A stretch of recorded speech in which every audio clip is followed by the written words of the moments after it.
मानयोग ਸਰੋਤਾਗਣੋਂ प्रदीप जी का शुकराना जिन्हां दी बदौलत तुहाडे दर्शन हो सके।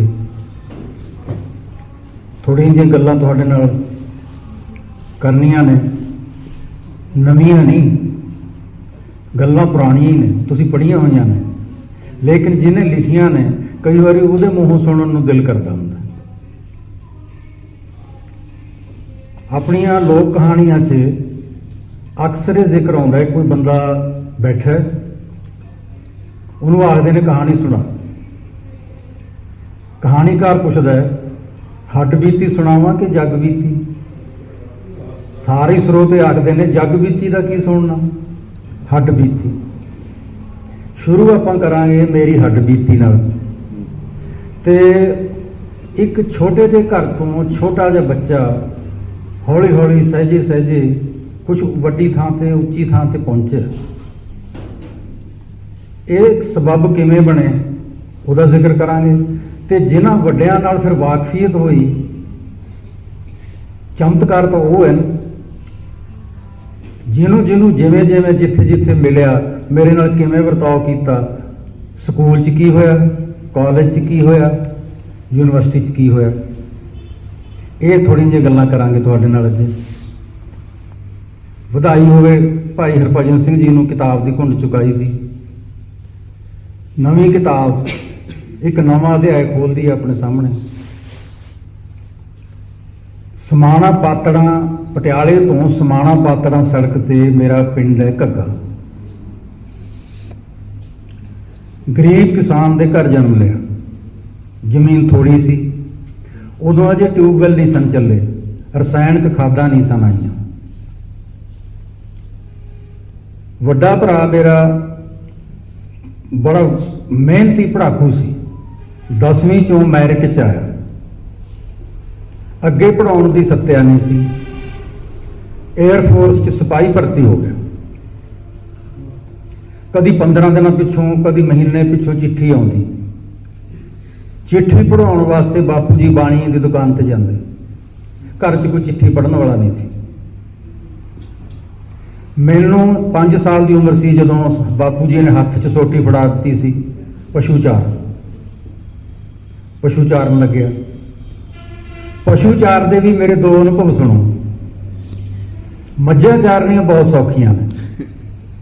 ਮੱਝਾਂ 'ਚ ਇੱਕ ਜਾਂ ਦੋ ਗਾਵਾਂ ਛੱਡ ਦਿਓ ਨਾ, ਤੁਹਾਨੂੰ ਸਾਰਾ ਦਿਨ ਨਹੀਂ ਟਿਕਣ ਦਿੰਦੀਆਂ। ਹੁਣੀ ਇੱਥੇ ਸੀ ਗਾਂ, ਹੁਣੀ ਉਹ 10 ਕਿੱਲੇ ਪਾਰ।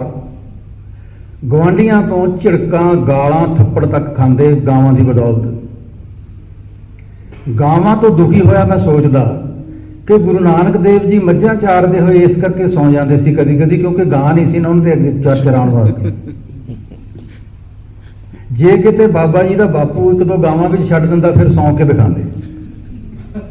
ਦੂਜੀ ਗੱਲ ਮੇਰੇ ਮਨ 'ਚ ਆਉਂਦੀ ਵੀ ਰਾਂਝਾ ਵੀ ਮੱਝਾਂ ਚਾਰਦਾ ਸੀ, ਹੀਰ ਨਾਲ ਇਸ਼ਕ ਤਾਂ ਕਰ ਗਿਆ ਉਹ। ਜੇ ਕਿਤੇ ਗਾਵਾਂ ਹੁੰਦੀਆਂ ਉਹਦੇ ਅੱਗੇ ਫਿਰ ਹੀਰ ਭੁੱਲ ਜਾਣੀ ਸੀ ਉਹਨੂੰ। ਇੱਕ ਦਿਨ ਬਾਪੂ ਜੀ ਚਿੱਠੀ ਬਾਣੀਏ ਤੋਂ ਪੜਵਾ ਕੇ, ਬਾਣੀਏ ਚਿੱਠੀ ਦਾ ਜਵਾਬ ਲਿਖਦਾ ਹੁੰਦਾ ਸੀ ਤੇ ਬਾਣੀਏ ਕੋਲ ਇਕੱਠ ਹੋ ਜਾਂਦਾ ਸੀ ਗੁਆਂਢੀਆਂ ਦਾ ਚਿੱਠੀ ਸੁਣਨ ਵਾਸਤੇ।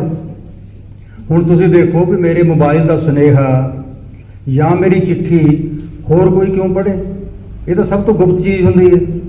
ਪਰ ਉੱਥੇ ਮਹੱਲਾ ਇਸ ਕਰਕੇ ਇਕੱਠਾ ਹੋ ਜਾਂਦਾ ਸੀ ਵੀ ਇਸ ਮੁੰਡੇ ਨੇ ਸਤਿ ਸ੍ਰੀ ਅਕਾਲ ਕਿਹਨੂੰ ਬੁਲਾਈ ਹੈ। ਜਿਹਨੂੰ ਨਹੀਂ ਬੁਲਾਈ ਹੁੰਦੀ ਉਹ ਬਾਣੀਏ ਨੂੰ ਕਹਿੰਦੇ ਇਹਦੇ ਛਿੱਤਰ ਲਾ, ਇਹੋ ਜਿਹੇ ਅੱਖਰ ਲਿਖ ਯਾਦ ਰੱਖੇ। ਕਦੀ ਕਦੀ ਤਾਂ ਮੇਰੇ ਭਰਾ ਦੀ ਚਿੱਠੀ ਆਉਂਦੀ, ਉਹਦੇ ਵਿੱਚ ਸਿਰਫ ਸਤਿ ਸ੍ਰੀ ਅਕਾਲ ਹੀ ਹੁੰਦੀ, ਹੋਰ ਕੋਈ ਗੱਲ ਹੀ ਨਹੀਂ ਹੁੰਦੀ ਸੀ। ਇੱਕ ਦਿਨ ਇਸੇ ਤਰ੍ਹਾਂ ਚਿੱਠੀ ਪੜਵਾ ਕੇ ਜਵਾਬ ਲਿਖਵਾ ਕੇ ਬਾਪੂ ਜੀ ਘਰ ਆਏ। ਮਾਂ ਨੂੰ ਕਹਿੰਦੇ ਹੌਕਾ ਲੈ ਕੇ, ਇੱਕ ਬੱਚਾ ਤਾਂ ਘਰ 'ਚ ਹੋਣਾ ਚਾਹੀਦਾ ਜਿਹੜਾ ਚਿੱਠੀ ਪੜ੍ਹਨ ਤੇ ਚਿੱਠੀ ਲਿਖਣ ਜਾਣਦਾ ਹੋਵੇ। ਹੁਣ ਮੈਂ ਪਰਦੇ ਦੀ ਗੱਲ ਕਿਵੇਂ ਲਿਖਾਵਾਂ? ਮੈਂ ਇਹ ਲਿਖਵਾਉਣੀ ਸੀ ਵੀ ਸੁਸਾਇਟੀ ਦਾ ਕਰਜ਼ਾ ਨਹੀਂ ਮੋੜਿਆ ਗਿਆ, ਉਹ ਚੱਕਰ ਮਾਰ ਗਏ ਤੇ ਮੇਰੇ ਕੋਲ ਪੈਸੇ ਨਹੀਂ, ਹੁਣ ਪੁਲਿਸ ਆਊਗੀ ਫੜਨ। ਹੁਣ ਇਹ ਗੱਲ ਮੈਂ ਕਿਵੇਂ ਲਿਖਵਾਉਂਦਾ ਉੱਥੇ ਇੰਨੇ ਬੰਦਿਆਂ 'ਚ? ਇੱਕ ਬੱਚਾ ਤਾਂ ਘਰ 'ਚ ਹੋਣਾ ਚਾਹੀਦਾ।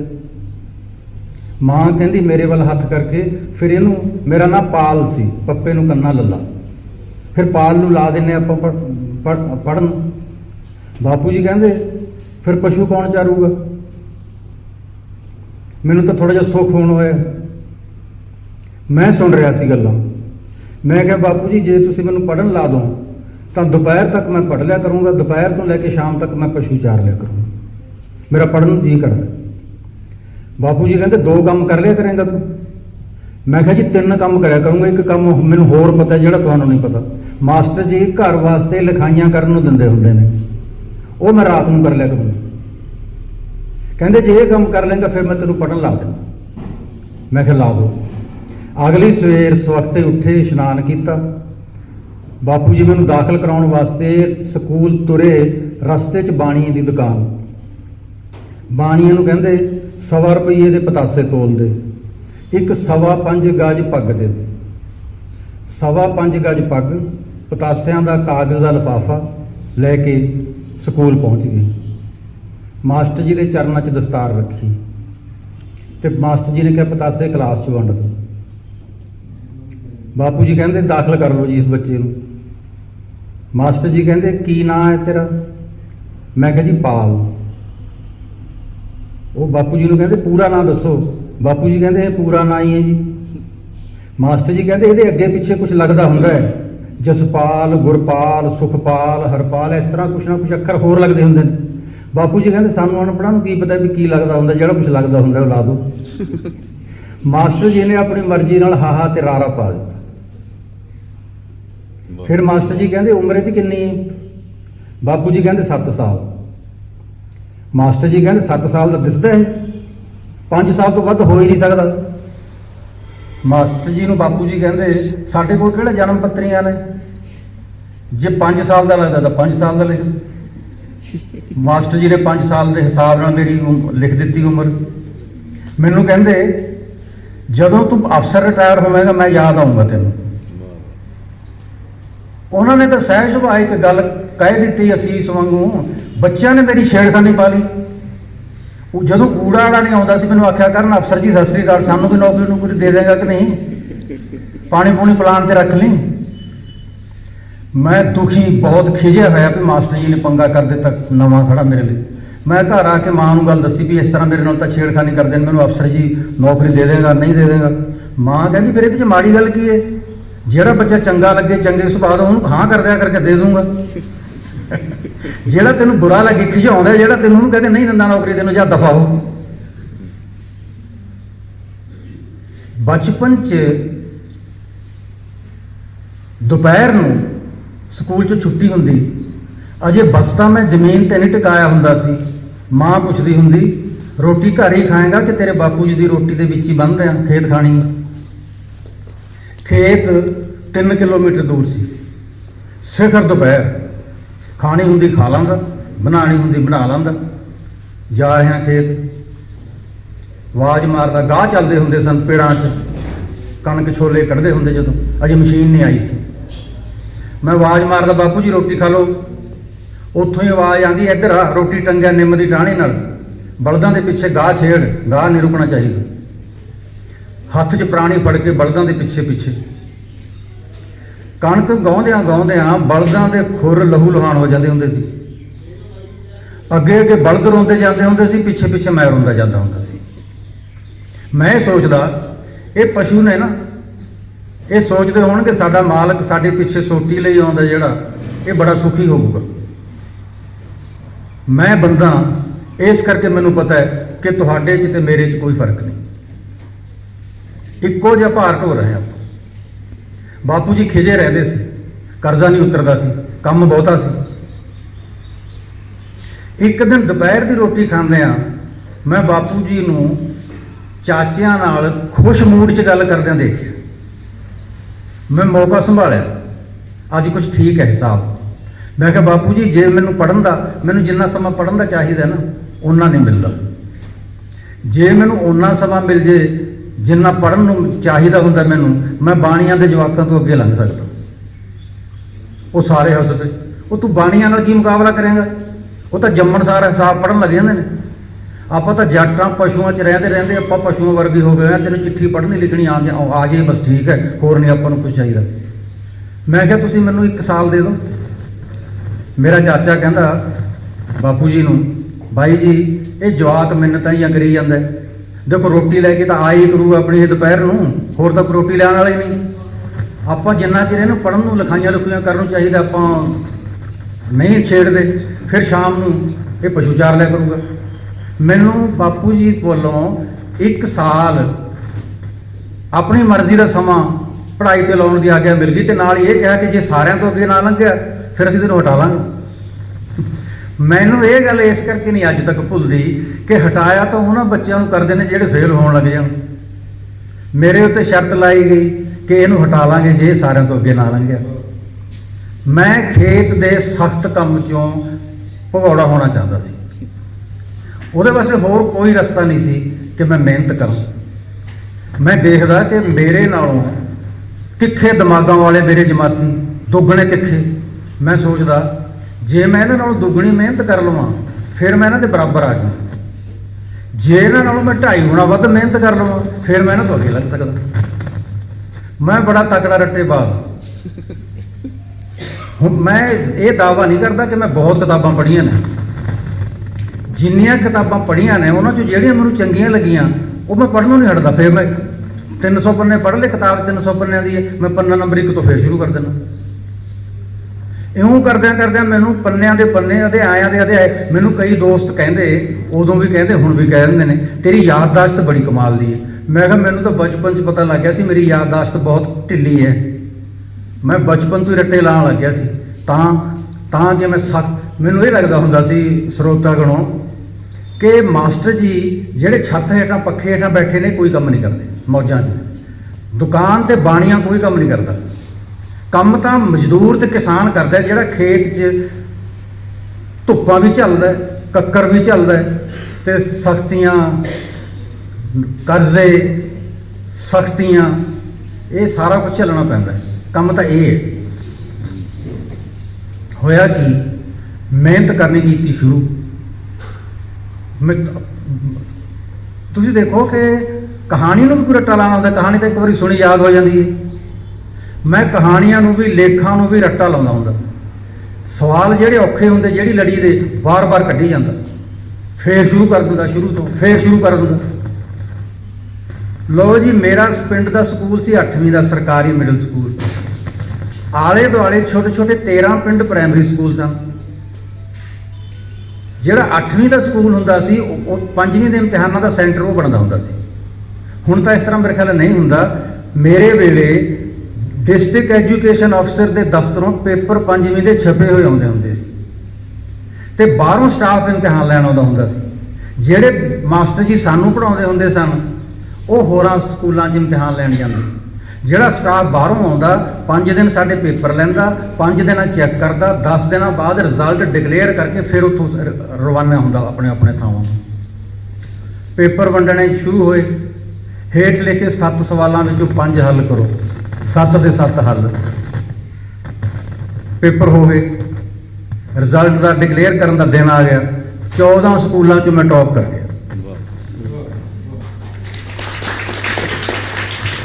ਮੈਂ ਸੋਚਿਆ ਵੀ ਕਰਾਮਾਤ ਹੋ ਗਈ। ਮੰਦ ਬੁੱਧੀ, ਦਰਮਿਆਨੀ ਬੁੱਧੀ ਦਾ ਬੱਚਾ ਮਿਹਨਤ ਕਰਨ ਸਦਕਾ ਬਾਕੀਆਂ ਤੋਂ ਅੱਗੇ ਲੱਗ ਸਕਦਾ। ਮੈਂ ਇੰਨਾ ਖੁਸ਼ ਹੋਇਆ ਕਿ ਰਿਜ਼ਲਟ ਸੁਣਨ ਸਾਰ ਸਕੂਲ 'ਚੋਂ ਦੌੜ ਲਾਈ ਖੇਤ। ਬਾਪੂ ਜੀ ਨੂੰ, ਚਾਚਿਆਂ ਨੂੰ ਦੱਸਿਆ ਕਿ ਮੈਂ ਸਾਰੇ ਬੱਚਿਆਂ ਤੋਂ ਅੱਗੇ ਲੱਗ ਗਿਆ। ਸ਼ਾਬਾਸ਼ ਮਿਲੀ, ਖੁਸ਼ ਹੋਏ। ਬਾਪੂ ਜੀ ਕਹਿੰਦੇ ਰੋਟੀ ਕਿੱਥੇ? ਮੈਂ ਕਿਹਾ ਉਹ ਤਾਂ ਮੈਂ ਭੁੱਲਿਆ। ਮੈਨੂੰ ਕਹਿੰਦੇ ਥੱਪੜ ਖਾਏਗਾ, ਜਾ ਭੱਜ ਰੋਟੀ ਲੈ ਕੇ ਆ। ਸਕੂਲੋਂ ਭੱਜਿਆ ਭੱਜਿਆ ਖੇਤ, ਖੇਤੋਂ ਭੱਜਿਆ ਭੱਜਿਆ ਘਰ, ਘਰੋਂ ਭੱਜਿਆ ਭੱਜਿਆ ਫੇਰ ਖੇਤ। ਇਹ ਜਿਹੜੇ 3 ਸਫ਼ਰ ਨੇ ਜਿਹੜੇ ਉਹ ਮੈਂ ਤੁਰਿਆ ਨਹੀਂ, ਦੌੜਾਂ ਲਾਉਂਦਾ ਗਿਆ। ਲੇਕਿਨ ਮੈਨੂੰ ਹੌਸਲਾ ਹੋ ਗਿਆ ਕਿ ਮੈਂ ਕਰ ਸਕਦਾ, ਮੇਰੇ 'ਚ ਤਾਕਤ ਹੈਗੀ। ਬਸ ਉਹ ਜਿਹੜਾ ਬੱਚਾ ਵੈਸੇ ਵੀ ਮੈਦਾਨ ਦੇ ਵਿੱਚ ਵੀ ਬਾਕੀਆਂ ਤੋਂ 4 ਕਦਮ ਅੱਗੇ ਲੰਘ ਜੇ ਫਿਰ ਉਹ ਰਲਣ ਨਹੀਂ ਦਿੰਦਾ, ਉਹਨੂੰ ਹੌਸਲਾ ਹੋ ਜਾਂਦਾ। ਇਹ ਸਕੂਲ ਦੇ ਵਿੱਚ ਇਸ ਤਰ੍ਹਾਂ ਦੀਆਂ ਘਟਨਾਵਾਂ ਵਾਪਰੀਆਂ। ਫਿਰ ਆਪਾਂ ਕਿਸੇ ਨੂੰ ਸਾਰੀ ਉਮਰ ਅੱਗੇ ਲੰਘਣ ਹੀ ਨਹੀਂ ਦਿੱਤਾ। ਮੈਂ ਇੰਨਾ ਢੀਠ ਹੋ ਗਿਆ ਸੀ ਕਿ ਕਾਲਜ 'ਚ ਅਗਲੀ ਕਲਾਸ 'ਚ ਜਦੋਂ ਪਹਿਲੇ ਦਿਨ ਜਾਂਦੇ, ਮੈਂ ਇਸ ਤਰ੍ਹਾਂ ਪ੍ਰੋਫੈਸਰ ਸਾਹਿਬ ਅਜੇ ਆਏ ਨਹੀਂ ਹੁੰਦੇ ਸੀ,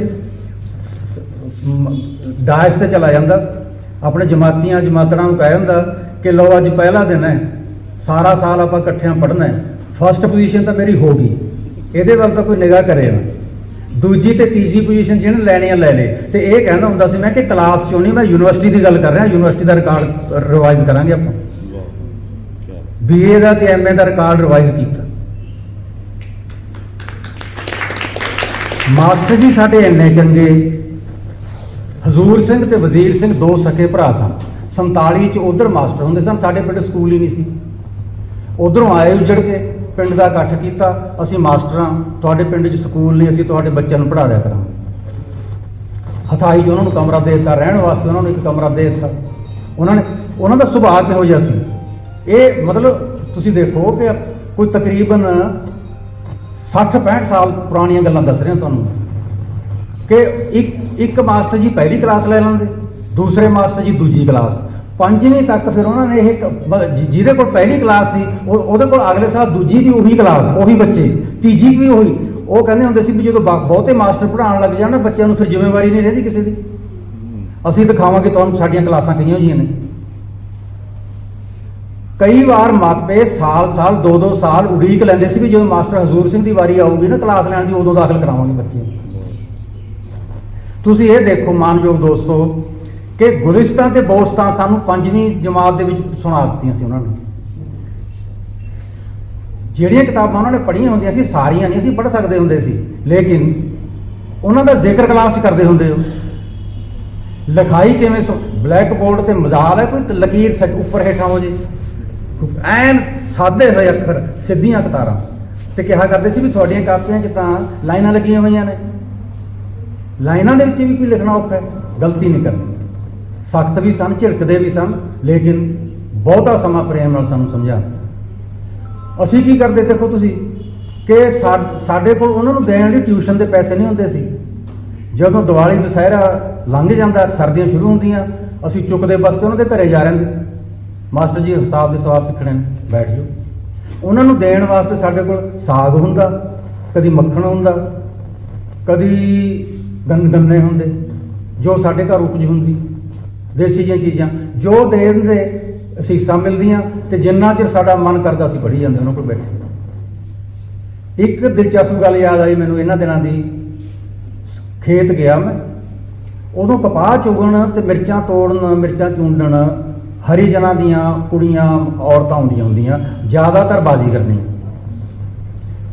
ਮਿਰਚਾਂ ਚੂੰਡਣ ਕੁੜੀਆਂ ਆਈਆਂ ਹੋਈਆਂ। ਮੇਰੀ ਉਮਰ ਦੀ ਇੱਕ ਕੁੜੀ ਮੈਨੂੰ ਕਹਿੰਦੀ 20-20 ਰੁਪਈਆਂ ਦੀ ਸ਼ਰਤ ਲਾਣੀ ਹੈ, ਮੈਂ 20 ਮਿਰਚਾਂ ਖਾ ਸਕਦੀ। ਮੈਂ ਕਿਹਾ ਲਾਲ ਮਿਰਚਾਂ? ਉਹ ਕਹਿੰਦੀ ਹਰੀਆਂ ਮਿਰਚਾਂ ਦਾ ਖਾਣਾ ਹੁੰਦਾ, ਕੋਈ ਹਰੀ ਮਿਰਚ ਨਾਲ ਤਾਂ ਬੰਦਾ ਮੂਲੀ ਖਾ ਲੇ ਚਾਹੇ, ਲਾਲ ਮਿਰਚਾਂ। ਮੈਂ ਕਿਹਾ ਚੱਬ ਕੇ ਖਾਏਂਗੀ? ਕਹਿੰਦੀ ਕੱਲੀ ਕੱਲੀ ਮਿਰਚ ਚੱਬ ਕੇ ਜੀਭ ਤੇ ਰੱਖ ਕੇ ਜੀਭ ਬਾਹਰ ਕੱਢ ਕੇ ਤੈਨੂੰ ਦਿਖਾਉਂਗੀ, ਫੇਰ ਲੰਘਾਉਂਗੀ। ਚਮਤਕਾਰ। ਮੇਰੇ ਕੋਲ ਕਿੱਥੇ 20 ਰੁਪਏ? ਮੈਂ ਬਾਪੂ ਜੀ ਆਏ ਰੋਟੀ ਖਾਂ, ਮੈਂ ਕਿਹਾ ਬਾਪੂ ਜੀ ਉਹ ਕੁੜੀ ਸ਼ਰਤ ਲਾਉਂਦੀ ਹੈ 20-20 ਰੁਪਈਆਂ ਦੀ ਕਿ 20 ਲਾਲ ਮਿਰਚਾਂ ਖਾ ਜੂਗੀ ਉਹ ਚਬਾ ਕੇ, ਮੈਂ ਲਾ ਲਾਂ ਸ਼ਰਤ? ਬਾਪੂ ਜੀ ਕਹਿੰਦੇ ਮੈਨੂੰ ਤਾਂ ਐਂ ਲੱਗਦਾ ਸੀ ਕਿ ਤੂੰ ਪੜ੍ਹਿਆ ਲਿਖਿਆ ਤੇ ਤੈਨੂੰ ਅਕਲ ਆ ਗਈ ਹੋਣੀ, ਮਿਰਚਾਂ ਵੀ ਆਪਣੀਆਂ ਰੁਪਈਏ ਵੀ ਆਪਣੇ, ਉਹਦਾ ਕੀ ਗਿਆ? ਤੁਸੀਂ ਇਹ ਦੇਖੋ ਕਿ ਇਹ ਹਿਸਾਬ ਜਿਹੜਾ ਬਾਪੂ ਜੀ ਨੂੰ ਅਨਪੜ੍ਹ ਬਾਪੂ ਜੀ ਨੂੰ ਆਉਂਦਾ ਸੀ, ਮੈਨੂੰ ਨਹੀਂ ਆਉਂਦਾ ਸੀ, ਹੁਣ ਤੱਕ ਵੀ ਨਹੀਂ ਆਉਂਦਾ। ਸਕੂਲ 'ਚ ਮਾਸਟਰ ਦੇਵਰਾਜ ਜਿੰਦਲ ਪੰਜਾਬੀ ਪੜ੍ਹਾਉਂਦੇ ਹੁੰਦੇ ਸੀ, ਉਹਨਾਂ ਨੂੰ ਲਾਇਬ੍ਰੇਰੀ ਦਾ ਚਾਰਜ ਵੀ ਦਿੱਤਾ ਹੋਇਆ ਸੀ। ਉਹ ਅੱਕ ਗਏ ਪੜ੍ਹਾਈ ਬੰਦੇ ਵਾਧੂ ਦੇ ਚਾਰਜ ਤੋਂ ਵੀ ਮੈਂ ਆ ਹੋਰ ਨਵਾਂ, ਮੈਨੂੰ ਬੁਲਾ ਲਿਆ, ਕਹਿੰਦੇ ਇੱਧਰ ਆ 2 ਅਲਮਾਰੀਆਂ ਨੇ ਕਿਤਾਬਾਂ ਦੀਆਂ, ਆਹ ਫੜ 2 ਕੁੰਜੀਆਂ, ਆਹ ਰਜਿਸਟਰ ਪੇ, ਜਿਹੜਾ ਬੱਚਾ ਕਿਤਾਬ ਲੈਣ ਆਵੇ ਉਹਦਾ ਨਾਂ ਰੋਲ ਨੰਬਰ ਲਿਖ ਲੈਣਾ ਤੇ ਉਹਨੂੰ ਦੱਸ ਦੇਣਾ ਕਿ 15 ਦਿਨਾਂ ਬਾਅਦ ਵਾਪਸ ਕਰੀ, ਨਹੀਂ ਤਾਂ ਆਨਾ ਜੁਰਮਾਨੇ ਦਾ ਲੱਗਾ ਕਰੂਗਾ। ਮੈਨੂੰ ਲਾਇਬ੍ਰੇਰੀ ਦੇ ਦਿੱਤੀ। ਤੁਸੀਂ ਦੇਖੋ ਕਿ ਬਿੱਲਾ ਦੁੱਧ ਦੀ ਰਾਖੀ ਬਿਠਾ ਦਿੱਤਾ। ਮੈਨੂੰ ਹੋਰ ਕੀ ਚਾਹੀਦਾ ਸੀ? ਮੈਂ ਤਾਂ ਮਿਹਨਤਾਂ ਕਰਦਾ ਹੁੰਦਾ ਸੀ ਮਾਸਟਰ ਜੀ ਕਿਤਾਬ ਲੈਣੀ, ਅੱਜ ਟਾਈਮ ਨਹੀਂ, ਕੱਲ ਨੂੰ ਆਈ। ਉਹ ਮੈਨੂੰ ਲਾਇਬ੍ਰੇਰੀ ਮਿਲ ਗਈ ਸਾਰੀ, ਕਿਤਾਬ ਨੰਬਰ 1 ਤੋਂ ਲੈ ਕੇ ਕਿਤਾਬ ਨੰਬਰ 300 ਤੱਕ ਸਾਰੀਆਂ ਪੜ੍ਹ ਦਿੱਤੀਆਂ। ਉਹਨਾਂ 'ਚ ਇੱਕ ਕਿਤਾਬ ਸੀ, ਉਹਦਾ ਨਾਂ ਸੀ ਕਠਪੁਤਲਾ। ਇਹ ਕਿਤਾਬ ਮੈਂ ਹੁਣ ਤੱਕ ਨਹੀਂ ਪੜ੍ਹਨੋਂ ਹਟਦਾ।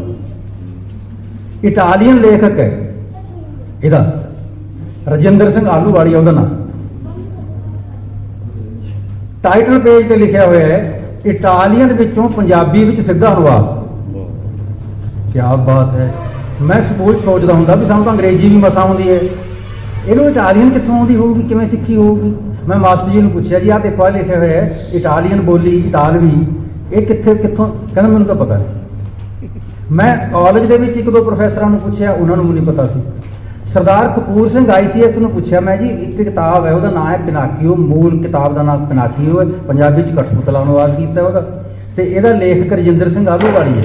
ਇਹ ਕਹਿੰਦਾ ਕਿ ਮੈਂ ਇਟਾਲੀਅਨ ਚੋਂ ਪੰਜਾਬੀ ਚ ਸਿੱਧੀ ਕੀਤੀ ਹੈ, ਇਹ ਕਿਵੇਂ ਹੋ ਸਕਦਾ ਹੈ? ਉਹ ਕਹਿੰਦੇ ਮੈਂ ਜਾਣਦਾ ਇਹਨੂੰ, ਇਹ ਇਟਾਲੀਅਨ ਐਮਬੈਸੀ ਦੇ ਵਿੱਚ ਸੁਪਰਡੈਂਟ ਹੈ ਉੱਥੇ ਇਹਨੇ ਇਟਾਲਵੀ ਸਿੱਖ ਲਈ ਤੇ ਇਹ ਕਰ ਸਕਦਾ। ਇਹਦੀਆਂ ਦੋ ਕਿਤਾਬਾਂ ਹੋਰ ਵੀ ਨੇ, ਦੋ ਕਿਤਾਬਾਂ ਜਿਹੜੀਆਂ ਹੋਰ ਨੇ ਉਹ ਮੈਨੂੰ ਲੱਭੀਆਂ ਨੇ, ਮੈਂ ਲੱਭਦਾ ਰਿਹਾ, ਲੇਕਿਨ ਇਹਦੇ 'ਚ ਇੱਕ ਇਟਾਲੀਅਨ 'ਚ ਪਿਨਾਕੀਓ ਮੈਨੇ ਹੁੰਦਾ ਕਠਪੁਤਲਾ, ਲੱਕੜ ਦਾ ਬਣਿਆ ਹੈ ਆਕਾਰ।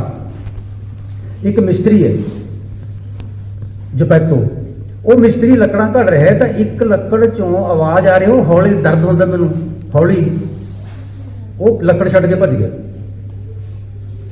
ਫਿਰ ਸੋਚਿਆ ਨਹੀਂ ਮੇਰਾ ਆਪਣੇ ਵਹਿਮ ਹੋਊਗਾ, ਲੱਕੜ ਥੋੜਾ ਬੋਲ ਸਕਦੀ ਹੈ, ਇਸ ਨਾਵਲ 'ਚ ਲਿਖਿਆ ਹੋਇਆ ਹੈ। ਫਿਰ ਉਹ ਨਾਲੇ ਤਾਂ ਗੀਤ ਗਾਉਣ ਲੱਗ ਗਿਆ, ਨਾਲੇ ਲੱਕੜ ਘੜਨ ਲੱਗ ਗਿਆ, ਕਿਉਂਕਿ ਗੀਤ ਗਾਉਣ ਦਾ ਡਰ ਨਹੀਂ ਲੱਗਦਾ ਹੁੰਦਾ।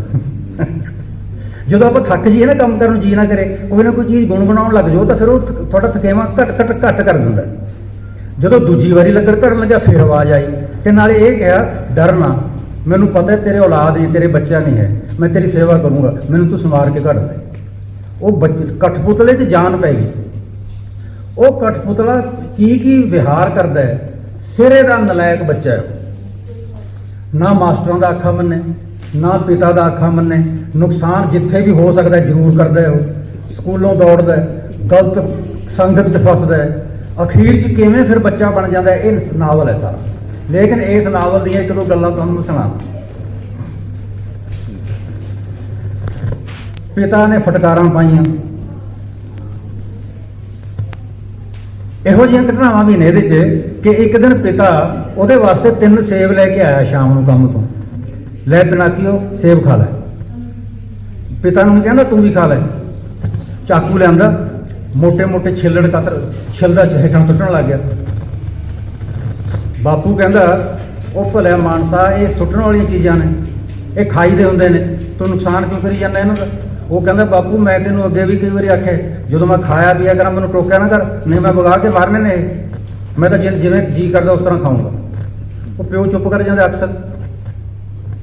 3 ਸੇਬ ਖਾ ਲਏ। ਕਹਿੰਦਾ ਬਾਪੂ ਮੈਨੂੰ ਤਾਂ ਅਜੇ ਵੀ ਭੁੱਖ ਲੱਗੀ ਹੋਈ ਹੈ। ਬਾਪੂ ਕਹਿੰਦਾ ਫਿਰ ਮੈਂ ਕੀ ਕਰਾਂ, ਲੱਗੀ ਜੇ ਤਾਂ ਲੱਗੀ ਰਹੇ। ਫਿਰ ਜ਼ਮੀਨ ਤੇ ਬੈਠ ਗਿਆ, ਨਾਲੇ ਬੀਜ ਚੱਬ ਗਏ, ਨਾਲੇ ਛਿੱਲੜ ਸੁੱਟੇ ਸੀ ਜਿਹੜੇ ਉਹ ਖਾ ਗਿਆ। ਕਹਿੰਦਾ ਇਹਨਾਂ 'ਚ ਕੀ ਖਰਾਬੀ ਹੈ, ਵਧੀਆ ਇਹ ਤਾਂ। ਇੱਕ ਦਿਨ ਉਹਨੇ ਮਨ ਬਣਾ ਲਿਆ ਕਿ ਪੜ੍ਹਨਾ ਵੀ। ਦੇਖੋ ਬਹੁਤ ਬਾਪੂ ਮੇਰਾ ਦੁਖੀ ਹੁੰਦਾ, ਮੈਂ ਇਹਦਾ ਮਨ ਉਚਾਟ ਕਰਕੇ ਦੁਖੀ ਕਰਕੇ ਸੁੱਖ ਨਹੀਂ ਪਾ ਸਕਦਾ। ਸਾਰੇ ਇਹੀ ਕਹਿੰਦੇ ਨੇ। ਮੈਂ ਤਾਂ ਅੱਜ ਤੋਂ ਬਾਅਦ ਵਾਅਦਾ ਕੀਤਾ ਮੈਂ ਸਕੂਲ ਜਾਊਂਗਾ, ਪੜ੍ਹੂੰਗਾ ਤੇ ਚੰਗਾ ਬੱਚਾ ਬਣਾਉਂਗਾ। ਸਕੂਲ ਜਾ ਰਹੇ, ਰਸਤੇ 'ਚ ਅਵਾਰਾ ਛੋਕਰਿਆਂ ਦੀ ਟੋਲੀ। ਉਹ ਰਿੰਗ ਲੀਡਰ ਕਹਿੰਦਾ ਉਹ ਪਿਨਾਕੀਓ ਕਿੱਥੇ ਚੱਲਿਆ ਸਵੇਰੇ ਸਵੇਰੇ? ਕਹਿੰਦਾ ਤੁਹਾਨੂੰ ਪਤਾ ਨਹੀਂ ਸਕੂਲ ਦਾ ਟਾਈਮ ਹੋ ਗਿਆ। ਸਵੇਰੇ ਸਕੂਲ ਚੱਲਿਆ। ਕਹਿੰਦਾ ਤੁਸੀਂ ਕੀ ਕਰਦੇ ਹੋ? ਉਹ ਕਹਿੰਦਾ ਪਿਨਾਕੀਓ ਸਮੁੰਦਰ 'ਚ ਇੱਕ ਮਗਰਮੱਛ ਹੈ, ਐਡਾ ਵੱਡਾ ਮਗਰਮੱਛ ਹੈ, ਜਹਾਜ਼ਾਂ ਦੇ ਜਹਾਜ਼ ਸਾਫ਼ ਤੇ ਨਿਕਲ ਲਏ ਉਹਨੇ, ਉਹ ਦੇਖਣ ਚੱਲਿਆ, ਤੂੰ ਆ ਜਾ। ਪਿਨਾਕੀਓ ਕਹਿੰਦਾ ਅੱਛਾ, ਪਰ ਮੈਂ ਹੁਣ ਤਾਂ ਚੱਲਿਆ ਸਕੂਲ, ਜਦੋਂ ਅੱਧੀ ਛੁੱਟੀ ਹੋਊਗੀ ਨਾ ਮੈਂ ਉਦੋਂ ਦੇਖਣ ਵਾਸਤੇ ਆਉਂ। ਰਿੰਗ ਲੀਡਰ ਕਹਿੰਦਾ ਹੱਸ ਕੇ, ਲੈ ਕਹਿੰਦਾ ਇਹ ਪਾਗਲ ਤੋਂ ਸੁਣ ਲਓ ਵੀ ਜਿਵੇਂ ਮਗਰਮੱਛ ਉਡੀਕਦਾ ਰਹੂਗਾ ਵੀ ਪਿਨਾਕੀਓ ਨੂੰ ਅੱਧੀ ਛੁੱਟੀ ਹੋਊਗੀ ਮੈਂ ਫੇਰ ਜਾਊਂਗਾ ਇੱਥੋਂ। ਉਹ ਭਲਿਆ ਲੋਕਾਂ ਹੁਣ ਆਇਆ, ਉਹ ਪਤਾ ਨਹੀਂ ਉਹਦੇ ਮੂਡ 'ਚ ਬਦਲ ਜੇ ਹੁਣੀ ਚਲਾ ਜਾਵੇ, ਫਿਰ ਕਿਵੇਂ ਦੇਖੇਗਾ? ਉਹ ਕਹਿੰਦਾ ਇਹ ਤਾਂ ਤੁਹਾਡੀ ਗੱਲ ਠੀਕ ਹੈ, ਚਲੋ ਫਿਰ ਦੇਖੀ। ਸਾਰੇ ਜਣੇ ਸਮੁੰਦਰ ਦੇ ਕੰਢੇ ਪਹੁੰਚੇ, ਉੱਥੇ ਕੁਛ ਵੀ ਨਾ। ਪਿਨਾਕੀਓ ਕਹਿੰਦਾ ਕਿੱਥੇ ਹੈ ਮਗਰਮੱਛ? ਉਹ ਬੱਚੇ ਹੱਸ ਕੇ ਕਹਿੰਦੇ ਦੇਖਿਆ ਅੱਧੀ ਛੁੱਟੀ ਤੱਕ ਉਡੀਕੂਗਾ ਤੈਨੂੰ, ਉਹ ਪਹਿਲਾਂ ਹੀ ਚਲਾ ਗਿਆ। ਪਿਨਾਕੀਓ ਨੂੰ ਆ ਗਿਆ ਗੁੱਸਾ ਵੀ ਮੈਨੂੰ ਇਹਨਾਂ ਨੇ ਮੂਰਖ ਬਣਾਇਆ। ਬਸਤੇ 'ਚ ਕਿਤਾਬਾਂ ਤੇ ਨਿਗਾਹ ਮਾਰੀ ਤਾਂ ਹਿਸਾਬ ਦੀ ਕਿਤਾਬ ਸਭ ਤੋਂ ਮੋਟੀ ਤੇ ਮੋਟੀ ਜਿਲਦ ਵਾਲੀ ਸੀ। ਉਹ ਕੱਢੀ ਤੇ ਉਸ ਬੱਚੇ ਦੇ ਜ਼ੋਰ ਦੀ ਸਿਰ 'ਚ ਮਾਰੀ। ਉਹ ਬੱਚਾ ਬੇਹੋਸ਼ ਹੋ ਕੇ ਡਿੱਗ ਗਿਆ। ਰੌਲਾ ਪੈ ਗਿਆ ਵੀ ਇੱਕ ਬੱਚੇ ਨੇ ਬੱਚਾ ਮਾਰ ਦਿੱਤਾ। ਹੌਲਦਾਰ ਦੇਖ ਰਿਹਾ ਸੀ ਪੁਲਿਸ ਦਾ, ਉਹਨੇ ਕੁੱਤਾ ਆਪਣਾ ਪਿਨਾਕੀਓ ਦੇ ਪਿੱਛੇ ਲਾਤਾ, ਫੜ ਲਿਆ। ਪਿਨਾਕੀਓ ਅੱਗੇ ਕੁੱਤਾ ਪਿੱਛੇ। ਕਦੀ ਕਦੀ ਤਾਂ ਕੁੱਤਾ ਪਿਨਾਕੀਓ ਦੇ ਇੰਨਾ ਨਜ਼ਦੀਕ ਚਲਾ ਜਾਂਦਾ ਕਿ ਪਿਨਾਕੀਓ ਨੂੰ ਕੁੱਤੇ ਦੇ ਸਾਹਾਂ ਦੀ ਆਵਾਜ਼ ਵੀ ਸੁਣਾਈ ਦੇਣ ਲੱਗ ਜਾਂਦੀ। ਸਮੁੰਦਰ ਆਇਆ, ਉਹ ਲੱਕੜ ਦਾ ਬਣਿਆ ਸੀ ਪਿਨਾਕੀਓ, ਛਾਲ ਮਾਰੀ ਉਹ ਹੋ ਗਿਆ। ਕੁੱਤਾ ਵੀ ਜੋਸ਼ 'ਚ ਆਇਆ ਸੀ, ਉਹਨੇ ਵੀ ਛਾਲ ਮਾਰੀ, ਕੁੱਤਾ ਲੱਗਾ ਗੋਤੇ ਖਾਣ। ਮੈਨੂੰ ਤਾਂ ਲੱਗਿਆ ਕਰਨ ਮੈਂ ਡੁੱਬੂਗਾ, ਪਿਨਾਕੀਓ ਮੈਨੂੰ ਬਚਾ ਲੈ। ਉਹ ਕਹਿੰਦਾ ਤੂੰ ਮੈਨੂੰ ਵੱਢਣ ਆਇਆ ਸੀ, ਮੈਂ ਤੈਨੂੰ ਬਚਾਵਾਂ। ਉਹ ਕਹਿੰਦਾ ਤੂੰ ਮੈਨੂੰ ਇੱਕ ਵਾਰੀ ਬਚਾ ਲੈ, ਮੈਂ ਤੈਨੂੰ ਫਿਰ ਅਸਲੀ ਗੱਲ ਦੱਸਾਂ। ਮੈਨੂੰ ਤਾਂ ਕਰਨ ਲੱਗਿਆ ਤੇ ਪਿਨਾਕੀਓ ਨੂੰ ਤਰਸ ਆ ਗਿਆ, ਉਹਦੇ ਪਟੇ ਨੂੰ ਹੱਥ ਪਾਇਆ, ਉਹਨੂੰ ਘਸੀਟ ਲਿਆ ਕਿਨਾਰੇ ਤੇ। ਕਹਿੰਦਾ ਹੁਣ ਮੈਨੂੰ ਇਹ ਦੱਸ, ਕੁੱਤੇ ਨੂੰ ਪੁੱਛਦਾ, ਤੈਨੂੰ ਕਿਸੇ ਗੱਲ ਦਾ ਪਤਾ ਨਹੀਂ ਮੇਰੇ ਨਾਲ ਕੀ ਹੋਈ, ਤੇ ਤੂੰ ਮੈਨੂੰ ਵੱਢਣ ਲੱਗਿਆ ਸੀ, ਤੂੰ ਤਾਂ ਮੇਰੀ ਲੱਤ ਤੇ ਫੁੜਕਾ ਵੱਢ ਲੈਣਾ ਸੀ। ਕੁੱਤਾ ਕਹਿੰਦਾ ਯਕੀਨ ਵੱਢ ਲੈਣਾ ਸੀ ਜੇ ਤੂੰ ਨਾ ਖੜਦਾ। ਉਹ ਕਹਿੰਦਾ ਤੇਰੇ ਨਾਲ ਮੇਰੀ ਦੁਸ਼ਮਣੀ ਕੀ ਸੀ? ਕੁੱਤਾ ਕਹਿੰਦਾ ਤੂੰ ਮੇਰੀ ਗਲੀ ਚ ਆਈ ਕਦੀ, ਬੱਚੇ ਮੈਨੂੰ ਘੋੜੀ ਬਣਾ ਲੈਂਦੇ ਨੇ, ਮੇਰੇ ਕੰਨ ਖਿੱਚਦੇ ਨੇ, ਮੈਂ ਤਾਂ ਸਾਰੀ ਛੁੱਟੀ ਦਾ ਸਮਾਂ ਮੈਂ ਤਾਂ ਖੇਡਦੀ ਬੱਚਿਆਂ ਨਾਲ, ਮੈਨੂੰ ਤਾਂ ਬੱਚੇ ਇੰਨੇ ਚੰਗੇ ਲੱਗਦੇ ਨੇ। ਪਿਨਾਕੀਓ ਕਹਿੰਦਾ ਫਿਰ ਤੂੰ ਮੇਰੇ ਦੁਸ਼ਮਣ ਕਿਉਂ ਬਣ ਗਿਆ ਸੀ, ਮੈਨੂੰ ਕਿਉਂ ਫੜਨ ਲੱਗਿਆ ਸੀ? ਕੁੱਤਾ ਕਹਿੰਦਾ 2 ਮਹੀਨਿਆਂ ਬਾਅਦ ਮੇਰੀ ਪੈਨਸ਼ਨ ਹੋ ਜਾਣੀ ਹੈ, ਫਿਰ ਮੇਰੀ ਪੈਨਸ਼ਨ ਰੋਕ ਲੈਣੀ ਸੀ ਹੌਲਦਾਰ ਨੇ, ਮੈਂ ਆਪਣੇ ਕਤੂਰਿਆਂ ਨੂੰ ਕੀ ਖਵਾਉਂਦਾ। ਇਟਾਲੀਅਨ ਲੇਖਕ ਕੁਲੌਦੀ ਬੱਚਿਆਂ ਵਾਸਤੇ ਕਿਤਾਬ ਲਿਖ ਰਿਹਾ ਹੈ, ਲੇਕਿਨ ਬੰਦੇ ਦੀਆਂ, ਜਾਨਵਰ ਦੀਆਂ ਕੀ ਮਜਬੂਰੀਆਂ ਨੇ, ਕੀ ਕਰਨਾ ਪੈਂਦਾ ਉਹ ਬਚਪਨ ਦੇ ਵਿੱਚ ਹੀ ਸਿਖਾ ਰਿਹਾ। ਇਹ ਨਾਵਲ ਸੰਸਾਰ ਦੇ ਕਲਾਸਿਕ ਨਾਵਲਾਂ 'ਚ ਇੱਕ ਹੈ। ਮੈਂ ਬਹੁਤ ਯਤਨ ਕੀਤਾ, ਹੁਣ ਦੁਬਾਰਾ ਰੀਪ੍ਰਿੰਟ ਕੀਤਾ, ਹੁਣ ਅਵੇਲੇਬਲ ਹੈ। ਤੁਸੀਂ ਜੇ ਨਹੀਂ ਪੜ੍ਹਿਆ ਨਾ, ਵੱਡੇ ਵੀ ਪੜ੍ਹਨਗੇ, ਛੋਟੇ ਵੀ ਪੜ੍ਹਨਗੇ, ਇਹ ਪੜ੍ਹਨ ਵਾਲੀ ਕਿਤਾਬ। ਲਓ ਜੀ, ਆਪਾਂ 10ਵੀਂ ਚੋਂ ਖਾਸੇ ਸਾਰੇ ਨੰਬਰ ਲੈ ਕੇ ਪਾਸ ਹੋ ਗਏ, ਬਹੁਤ ਨੰਬਰ ਲੈ ਕੇ। ਬਾਪੂ ਜੀ ਕੋਲ ਗਿਆ ਖੇਤ, ਬਾਪੂ ਜੀ ਮੈਂ ਕਾਲਜ ਦਾਖਲ ਹੋਣਾ, ਪੈਸੇ ਦਿਓ। ਬਾਪੂ ਜੀ ਕਹਿੰਦੇ ਪੈਸੇ ਤਾਂ ਹਨ ਨਹੀਂ ਮੇਰੇ ਕੋਲ। ਮੈਂ ਕਿਹਾ ਮੈਂ ਪੈਸੇ ਚੰਗੇ ਕੰਮ ਵਾਸਤੇ ਮੰਗਦਾ, ਪੈਸੇ ਦਿਓ। ਬਾਪੂ ਜੀ ਕਹਿੰਦੇ ਜੇ ਕੋਈ ਫਾਲਤੂ ਪਸ਼ੂ ਆਪਣੇ ਘਰ 'ਚ ਤੈਨੂੰ ਦਿਸਦਾ ਵੇਚ ਦੇ, ਤੇਰੀ ਮਾਂ ਕੋਲ ਕੋਈ ਫਾਲਤੂ ਗਹਿਣਾ ਹੈ ਉਹ ਵੇਚ ਦੇ, ਤੇਰੇ ਸਾਹਮਣੇ ਮੈਂ ਬੈਠਾ, ਮੈਨੂੰ ਵੇਚ ਦੇ, ਮੈਨੂੰ ਕਿਸੇ ਨਾਲ ਸੀਰੀ ਰਲਾ ਦੇ। ਮੈਨੂੰ ਪਤਾ ਹੈ ਤੂੰ ਪੜ੍ਹ ਸਕਦਾ, ਮੈਨੂੰ ਪਤਾ ਹੈ ਤੂੰ ਪੈਸੇ ਲੈਣ ਦਾ ਹੱਕਦਾਰ ਹੈ, ਪਰ ਮੇਰੇ ਕੋਲ ਹਨ ਨਹੀਂ, ਮੈਂ ਕੀ ਕਰਾਂ। ਮੈਂ ਉਹਦੀ ਸਮਝ ਗਿਆ ਵੀ ਇੱਥੇ ਕੀਮਤੀ ਸਮਾਂ ਨਸ਼ਟ ਕਰਨ ਦਾ ਕੋਈ ਫਾਇਦਾ ਨਹੀਂ, ਇੱਥੋਂ ਕੱਖ ਨਹੀਂ ਮਿਲਣਾ। ਮੈਂ ਗਵਾਂਢੀ ਮੁੰਡੇ ਦਾ ਸਾਈਕਲ ਮੰਗ ਕੇ ਨਾਨਕੇ ਜਾ ਪਹੁੰਚਿਆ। ਮੇਰੇ ਨਾਨਕੇ ਤਕੜੀ ਜ਼ਮੀਨ ਸੀ, ਚੰਗੇ ਖਾਂਦੇ ਪੀਂਦੇ ਸਨ, ਦਾਰੂ ਵੀ ਬਹੁਤ ਸੀ। ਆਮ ਤੌਰ ਤੇ ਕਿਹਾ ਜਾਂਦਾ ਵੀ ਨਾਨਕੇ ਨਾਨਾ ਨਾਨੀ ਨਾਲ ਹੁੰਦੇ ਨੇ, ਨਾਨਾ ਨਾਨੀ ਮੇਰੇ ਰਹੇ ਨਹੀਂ ਸੀ, ਮਾਮਾ ਮਾਮੀ ਵੀ ਮੇਰੇ ਬਹੁਤ ਚੰਗੇ ਸੀ। ਮੈਂ ਜਾਣ ਸਾਰ ਪਹਿਲਾਂ ਤਾਂ ਖਬਰ ਦੱਸੀ ਵੀ ਤੁਸੀਂ ਇਹ ਕਿਹਾ ਕਰਦੇ ਸੀ ਵੀ ਵੱਡੇ ਭਰਾ ਤੋਂ ਵੱਧ ਨੰਬਰ ਲੈ ਗਿਆ ਨਾ ਤਾਂ ਮੰਨਾਂਗੇ, ਵੱਧ ਥੋੜੇ ਜਿਹੇ ਨਹੀਂ, ਬਹੁਤ ਜ਼ਿਆਦਾ ਵੱਧ ਲੈ ਗਿਆ। ਮੈਂ ਖੁਸ਼ ਹੋਏ, ਖੀਰ ਕੜਾਹ ਬਣਾ ਲਿਆ। ਸ਼ਾਮ ਨੂੰ ਮੈਂ ਉੱਪਰ ਛੱਤ, ਗਰਮੀ ਦੀ ਰੁੱਤ ਸੀ ਨਾ, ਛੱਤ ਤੇ ਸੌਣ ਚਲੇ ਗਏ। ਫਿਰ ਮੈਂ ਗੱਲ ਛੇੜੀ, ਮਾਮਾ ਜੀ ਮੈਨੂੰ ਪੈਸੇ ਦਿਓ, ਮੈਂ ਕਾਲਜ 'ਚ ਦਾਖਲ ਹੋਣਾ। ਮਾਮਾ ਜੀ ਕਹਿੰਦੇ ਨਾ ਬਈ ਪੈਸੇ ਤਾਂ ਨਹੀਂ ਹਨ, ਮੇਰੇ ਕੋਲ ਤਾਂ ਨਹੀਂ ਪੈਸੇ। ਮੈਂ ਕਿਹਾ ਮੇਰੇ ਬਾਪੂ ਜੀ ਨੂੰ ਤਾਂ ਆੜਤੀਆ ਵੀ ਨਹੀਂ ਦਿੰਦਾ, ਤੁਸੀਂ ਆੜਤੀਆ ਤੋਂ ਲਿਆ ਕੇ ਦਿੰਦੇ ਨਾ ਬਣ ਜੇ ਨਾ, ਉਹ ਟਾਈਮ ਫਸਲ ਕਾ ਨਾ, ਉਹ ਟਾਈਮ ਵੀ ਤੂੰ ਆੜਤੀਆ ਵੀ ਨਹੀਂ ਦਿੰਦਾ। ਮੇਰੇ ਨਾਨਕੇ ਹਰਿਆਣਾ 'ਚ ਨੇ, ਮੇਰੀ ਮਾਂ ਬੋਲੀ ਹਰਿਆਣਵੀ ਹੈ ਵੈਸੇ। ਮੈਨੂੰ ਗੁੱਸਾ ਆ ਗਿਆ।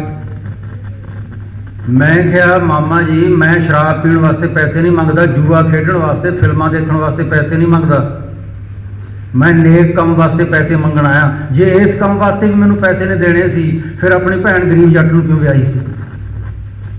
ਮਾਮਾ ਮੇਰਾ ਰੋਣ ਲੱਗ ਗਿਆ, ਕਹਿੰਦਾ ਜਿਸ ਬਾਤ ਦਾ ਪਤਾ ਨਾ ਹੋਇਆ ਕਰੇ ਬਣ ਜੇ, ਉਹ ਬਾਤ ਨਹੀਂ ਕਰਿਆ ਕਰਦੇ। ਅਸੀਂ ਛੋਟੇ ਛੋਟੇ ਸੀ, ਤੇਰੇ ਨਾਨੇ ਨੂੰ ਜ਼ਬਰਦਸਤੀ ਅੰਗਰੇਜ਼ ਲੈ ਗਿਆ ਸੀ, ਫੌਜ 'ਚ ਭਰਤੀ ਕਰ ਲਿਆ ਸੀ, ਉਹ ਜੰਗ 'ਚ ਮਾਰਿਆ ਗਿਆ।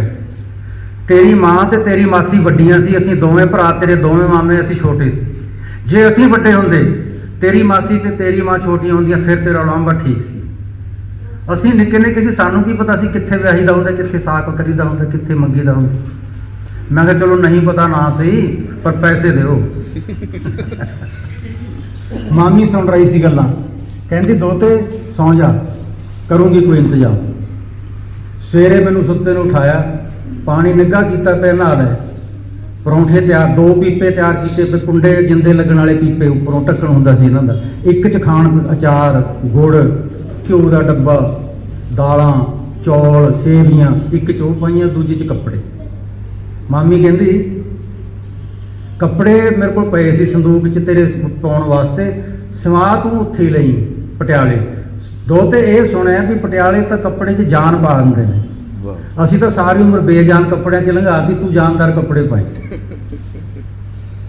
ਤੇਰਾ ਮਾਮਾ ਤੇਰੇ ਨਾਲ ਜਾਊਗਾ, ਇਹਦਾ ਇੱਕ ਦੋਸਤ ਹੈ ਉੱਥੇ, ਉਹਦੀ ਹਵੇਲੀ ਹੈ, ਉਹਦੇ 'ਚ ਇੱਕ ਕਮਰਾ ਤੈਨੂੰ ਦਵਾ ਦੂਗਾ। ਇਹ ਤਾਂ ਮੈਂ ਮੰਗੀ ਨਹੀਂ ਸੀ, ਮੈਨੂੰ ਤਾਂ ਉਮੀਦ ਹੀ ਨਹੀਂ ਸੀ ਮੈਨੂੰ ਕਮਰਾ ਵੀ ਮਿਲ ਜੂਗਾ। ਅਸੀਂ ਬੱਸ ਫੜੀ, ਪਟਿਆਲੇ ਆ ਗਏ। ਮਾਮਾ ਜੀ ਨੂੰ ਘਰ ਦਾ ਪਤਾ ਸੀ, ਬਹਿੜਾ ਰੋਡ, ਫਤਿਹਗੜ੍ਹੀਆ ਸਰਦਾਰ ਪ੍ਰੋਫੈਸਰ ਲਾਲੀ ਦਾ ਪਿਤਾ। ਪ੍ਰੋਫੈਸਰ ਲਾਲੀ ਬਹੁਤ ਵੱਡਾ ਨਾਮ ਹੈ।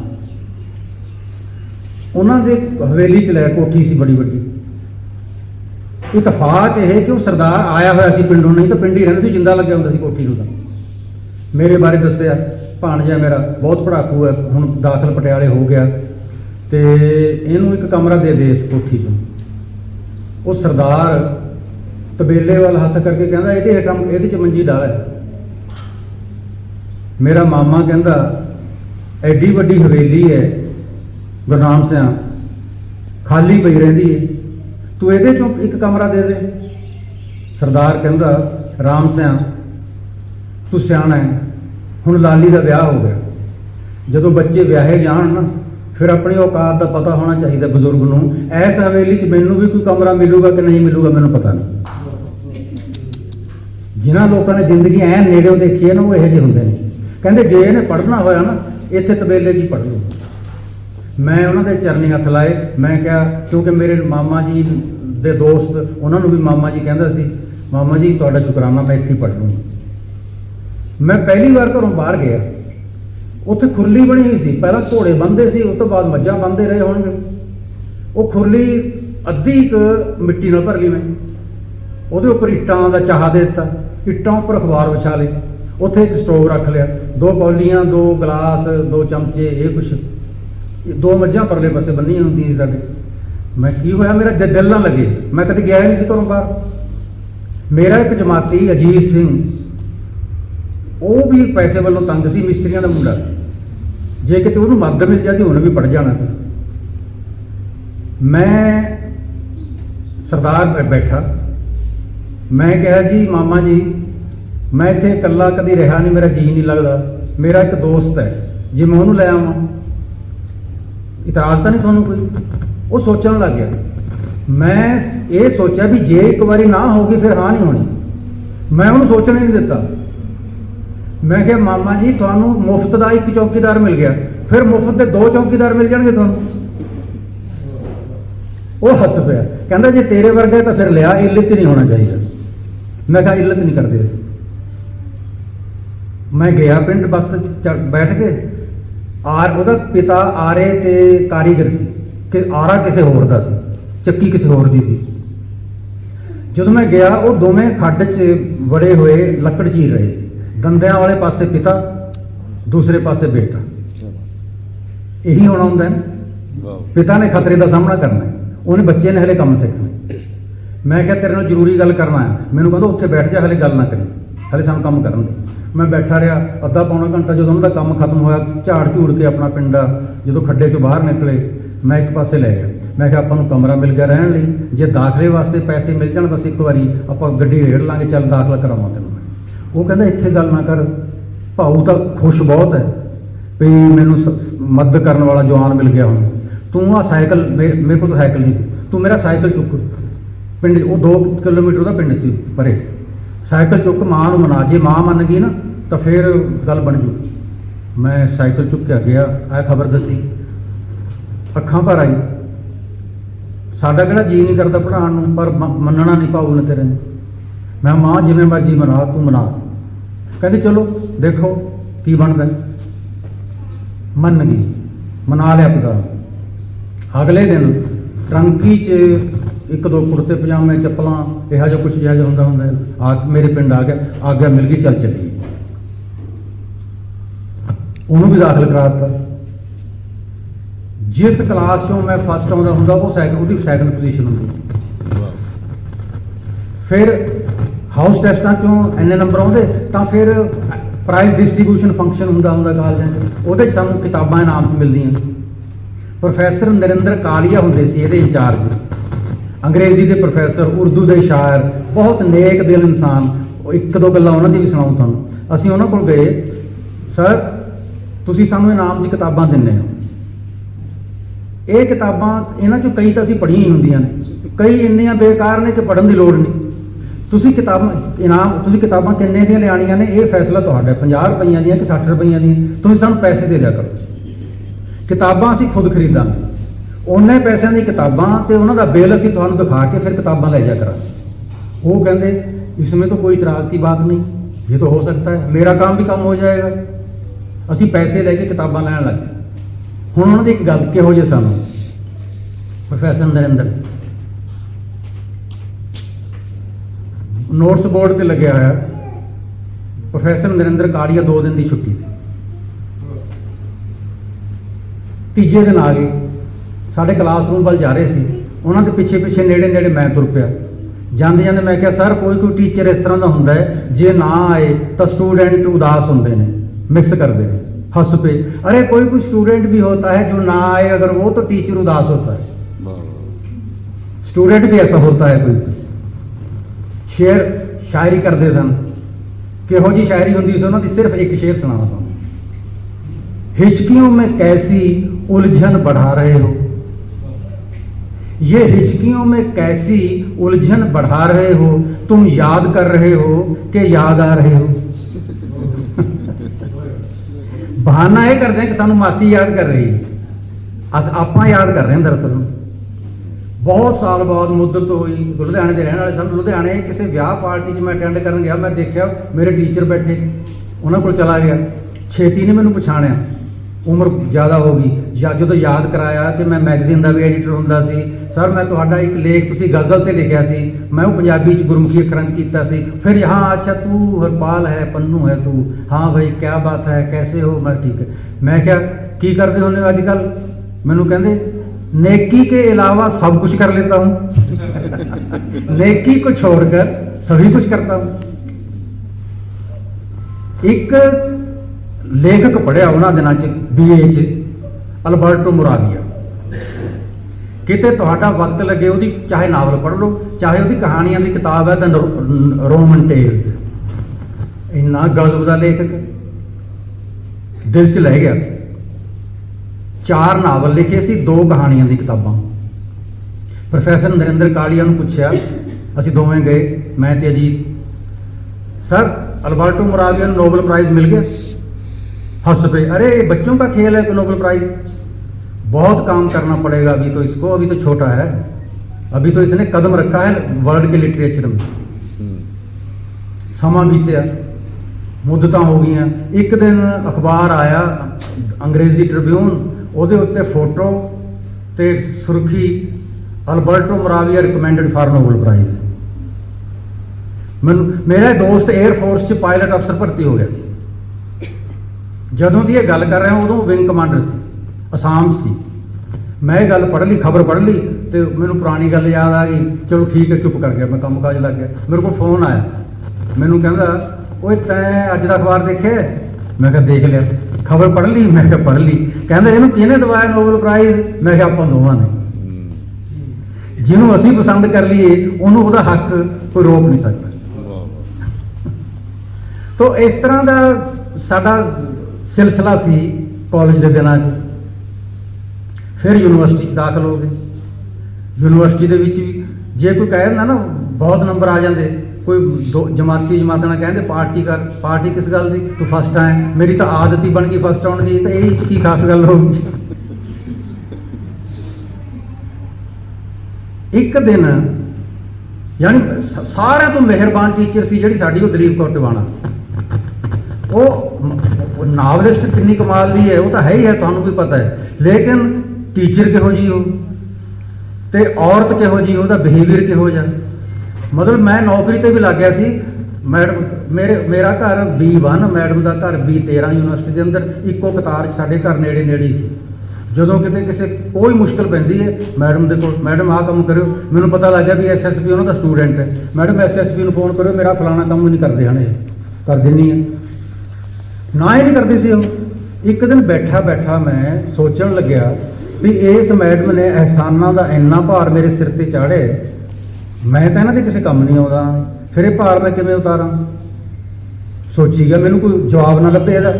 ਮੈਂ ਸੋਚਿਆ ਵੀ ਇਹਦਾ ਜਵਾਬ ਵੀ ਮੈਡਮ ਹੀ ਲੱਭਣਗੇ, ਆਪਾਂ ਤਾਂ ਉਹਨਾਂ ਨੂੰ ਹੀ ਪੁੱਛਦੇ ਹਾਂ। ਜਿਹੜਾ ਕੰਮ ਮੇਰੇ ਤੋਂ ਨਹੀਂ ਕੀਤਾ ਜਾਂਦਾ ਉਹ ਮੈਡਮ ਕਰਨਗੇ। ਚਲਾ ਗਿਆ ਜੀ, ਸਤਿ ਸ੍ਰੀ ਅਕਾਲ ਬੰਨੂ, ਠੀਕ ਹੈ ਮੈਡਮ, ਆਹ ਮੇਰੇ ਸਾਹਮਣੇ ਮੁਸ਼ਕਲ ਆਈ ਪਈ ਹੈ ਮੈਡਮ, ਇਹਦਾ ਹੱਲ ਕਰੋ। ਮੈਂ ਆਪਣੇ ਸਿਰੋਂ ਤੁਹਾਡੇ ਅਹਿਸਾਨਾਂ ਦਾ ਭਾਰ ਕਿਵੇਂ ਉਤਾਰਾਂ। ਉਹ ਹੱਸ ਪਈ, ਕਹਿੰਦੀ ਤੂੰ ਤਾਂ ਛੋਟਾ ਹੈ, ਤੂੰ ਮੇਰਾ ਸਟੂਡੈਂਟ ਹੈ, ਮੈਨੂੰ ਤੇਰੇ ਤੱਕ ਕੀ ਕੰਮ ਪੈਣਾ, ਤੈਨੂੰ ਹੀ ਪੈਣਗੇ ਮੇਰੇ ਤੱਕ ਕੰਮ। ਮੈਂ ਕਿਹਾ ਉਹ ਤਾਂ ਮੈਂ ਮੰਨਦਾ ਇਹ ਗੱਲ, ਇਸੇ ਕਰਕੇ ਤਾਂ ਤੁਹਾਡੇ ਕੋਲ ਆਇਆ, ਪਰ ਫਿਰ ਮੈਂ ਤੁਹਾਡੇ ਅਹਿਸਾਨਾਂ ਦਾ ਇਹ ਭਾਰ ਉਤਾਰਾਂ ਕਿਵੇਂ। ਉਹ ਕਹਿੰਦੇ ਐ ਨਹੀਂ ਭਾਰ ਉਤਰਦੇ ਹੁੰਦੇ ਜਿਵੇਂ ਤੂੰ ਉਤਾਰਨੇ ਚਾਹਨਾ।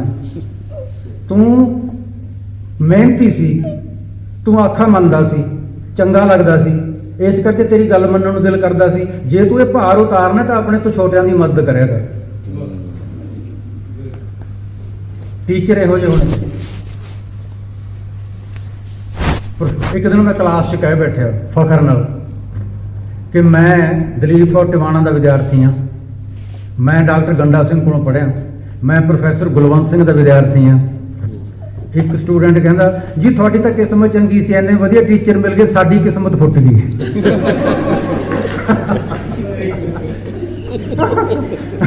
ਉਹਦਾ ਇਹ ਜਵਾਬ ਸੁਣ ਕੇ ਇੰਨਾ ਆਨੰਦ ਆਇਆ ਕਿ ਮੈਂ ਕਲਾਸ ਨੂੰ ਫਿਰ ਇੱਕ ਚੁਟਕਲਾ ਸੁਣਾ ਦਿੱਤਾ ਇਹਦੇ ਨਾਲ ਮਿਲਦਾ ਜੁਲਦਾ। ਇੱਕ ਮਰੀਜ਼ ਦਿਲ ਛੱਡ ਗਿਆ, ਡਾਕਟਰ ਨੂੰ ਕਹਿੰਦਾ ਡਾਕਟਰ ਸਾਹਿਬ ਮੈਂ ਨਹੀਂ ਬਚਦਾ। ਡਾਕਟਰ ਉਹਨੂੰ ਹੌਸਲਾ ਅਫਜ਼ਾਈ ਕਰਨ ਵਾਸਤੇ ਕਹਿੰਦਾ ਨਹੀਂ ਫਿਕਰ ਦੀ ਗੱਲ ਨਹੀਂ, ਇੱਕ ਵਾਰੀ ਮੈਨੂੰ ਵੀ ਹੋ ਗਈ ਸੀ ਬਿਮਾਰੀ, ਇਹ ਮੈਂ ਰਾਜੀ ਹੋ ਗਿਆ। ਉਹ ਮਰੀਜ਼ ਕਹਿੰਦਾ ਤੁਸੀਂ ਤਾਂ ਫਿਰ ਚੰਗੇ ਡਾਕਟਰ ਤੋਂ ਇਲਾਜ ਕਰਾਇਆ ਹੋਣਾ, ਮੇਰਾ ਨਹੀਂ ਹੋ ਸਕਦਾ। ਹੋਇਆ ਕਿ ਕਾਲਜ ਦੇ ਦਿਨਾਂ 'ਚ ਮੈਂ ਕੋਈ ਲੇਖ ਲਿਖਦਾ, ਕੋਈ ਕਹਾਣੀ, ਕੋਈ ਕਵਿਤਾ ਅਖਬਾਰ ਨੂੰ ਭੇਜ ਦਿੰਦਾ, ਰਸਾਲੇ ਨੂੰ ਭੇਜ ਦਿੰਦਾ, ਕੋਈ ਨਾ ਛਾਪਦਾ। ਬੜਾ ਗੁੱਸਾ ਆਉਂਦਾ, ਇਹਨਾਂ ਨੂੰ ਅਕਲ ਹੀ ਨਹੀਂ ਹੈ, ਛਾਪਦੇ ਨਹੀਂ। ਇੱਕ ਦਿਨ ਬੈਠਿਆਂ ਖਿਆਲ ਆਇਆ ਕਿ ਉਹ ਬੇਵਕੂਫਾ ਸੰਸਾਰ 'ਚ ਤਾਕਤਵਰ ਕਲਾਸੀਕਲ ਲਿਟਰੇਚਰ ਦੀ ਸਿਰਜਣਾ ਹੋਈ ਪਈ ਹੈ, ਉਹ ਤਾਂ ਤੂੰ ਪੜ੍ਹਦਾ ਨਹੀਂ, ਤੇਰਾ ਕਚਰਾ ਲੋਕ ਪੜ੍ਹਨਗੇ, ਇਹ ਤੂੰ ਉਮੀਦ ਲਾਈ ਬੈਠਾ। ਤੂੰ ਰਸਤੇ ਤੇ ਆ ਜਾ, ਬੰਦਾ ਬਣ, ਪੜ੍ਹਨਾ ਸ਼ੁਰੂ ਕਰ। ਪੜ੍ਹਨਾ ਸ਼ੁਰੂ ਕੀਤਾ। ਪ੍ਰੋਫੈਸਰ ਨਰਿੰਦਰ ਕਾਲੀਆ ਨੂੰ ਇੱਕ ਦਿਨ ਮੈਂ ਸਹਿਜ ਸੁਭਾਏ ਪੁੱਛਿਆ ਜੀ ਜਿਹਦਾ ਲਿਖਣ ਨੂੰ ਦਿਲ ਕਰਦਾ ਹੋਵੇ ਪਰ ਲਿਖਣਾ ਆਏ ਨਾ, ਫਿਰ ਉਹ ਕੀ ਕਰੇ। ਉਹ ਕਹਿੰਦੇ जिसको लिखना ना आए, लिखने का मन करे, एक जन्म को पढ़ता रहे, अल्लाह खुश होके फिर अगला जन्म उसको लेख का दे देता है। जिसका गाने को दिल करे, गाना आता ना हो, गला नहीं सुर में, कान तो ठीक है, बड़े उस्तादों को सुने, एक जन्म अगला जन्म गाने वाले का मिल जाए। इस तरह के टीचर मिले, बहुत बरीक लोड़ां का भी ख्याल रखते थे साडे टीचर। होया कि आपां लिखना बंद, पढ़ना शुरू।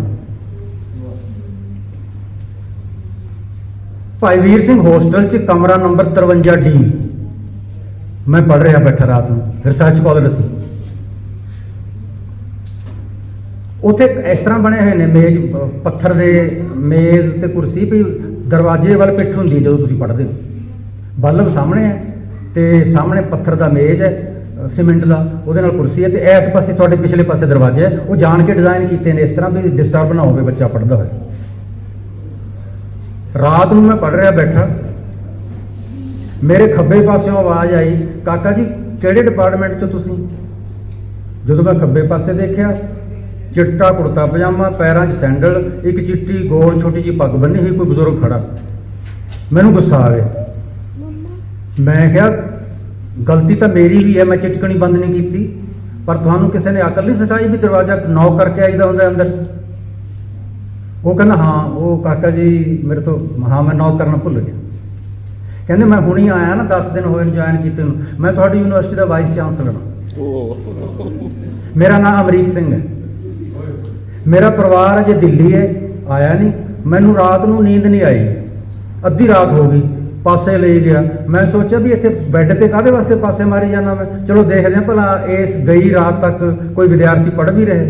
ਸਾਰਾ ਹੋਸਟਲ ਸੁੱਤਾ ਪਿਆ, ਤੁਸੀਂ ਪੜ੍ਹ ਰਹੇ ਹੋ, ਤੁਹਾਨੂੰ ਸ਼ਾਬਾਸ਼। ਮੈਂ ਇੰਨਾ ਖੁਸ਼ ਹੋ ਗਿਆ ਕਿ ਮੈਂ ਚਿਟਕਣੀ ਦੇਖੀ ਨਹੀਂ, ਮੈਂ ਦਰਵਾਜ਼ਾ ਖੜਕਾਇਆ ਨਹੀਂ, ਮੈਂ ਹੀ ਦਰਵਾਜ਼ਾ ਖੋਲ੍ਹ ਕੇ ਅੰਦਰ ਆ ਗਿਆ ਤੁਹਾਡੇ। ਫਿਰ ਕਹਿੰਦੇ ਅੱਗੋਂ ਤੋਂ ਜਦੋਂ ਮੈਨੂੰ ਤੁਹਾਡੇ ਤੱਕ ਕੰਮ ਹੋਊਗਾ ਨਾ, ਮੈਂ ਦਰਵਾਜ਼ਾ ਨੌਕ ਕਰਕੇ ਫੇਰ ਆਇਆ ਕਰੂੰਗਾ ਤੁਹਾਡੇ ਕੋਲ। ਜਦੋਂ ਤੁਹਾਨੂੰ ਕੋਈ ਕੰਮ ਹੋਵੇ ਮੇਰੇ ਕੋਲ, ਮੇਰੇ ਦਫ਼ਤਰ ਦਾ ਦਰਵਾਜ਼ਾ ਨੌਕ ਨਹੀਂ ਕਰਨਾ।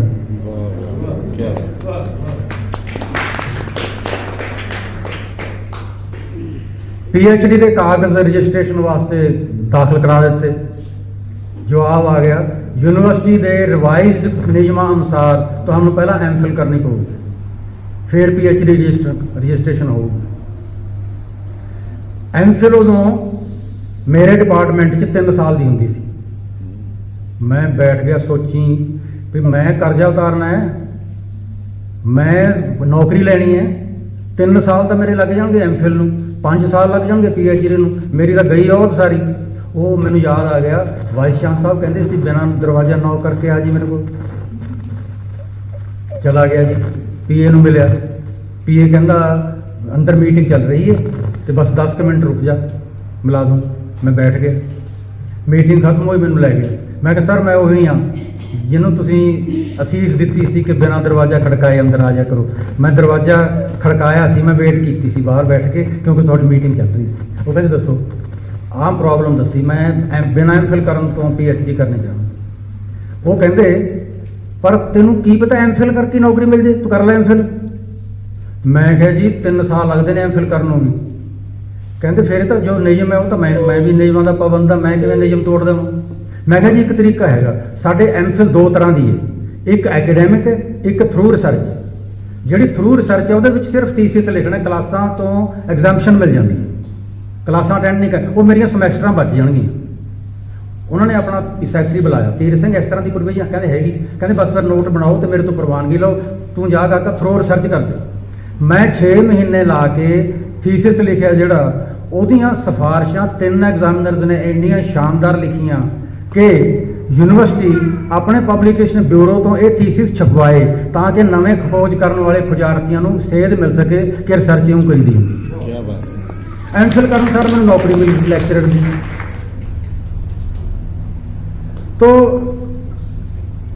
ਸਮਾਂ ਬੀਤਦਾ ਗਿਆ। 1993 'ਚ ਮੈਂ ਵੀ ਅਰਜੀ ਪਾ ਦਿੱਤੀ ਪਾਕਿਸਤਾਨ ਜਥੇ ਨਾਲ ਜਾਣ ਦੀ, ਪਰਿਵਾਰ ਸਮੇਤ। ਛੋਟਾ ਬੱਚਾ ਮੇਰਾ 5ਵੀਂ 'ਚ ਪੜ੍ਹਦਾ ਸੀ, ਵੱਡਾ 7ਵੀਂ 'ਚ।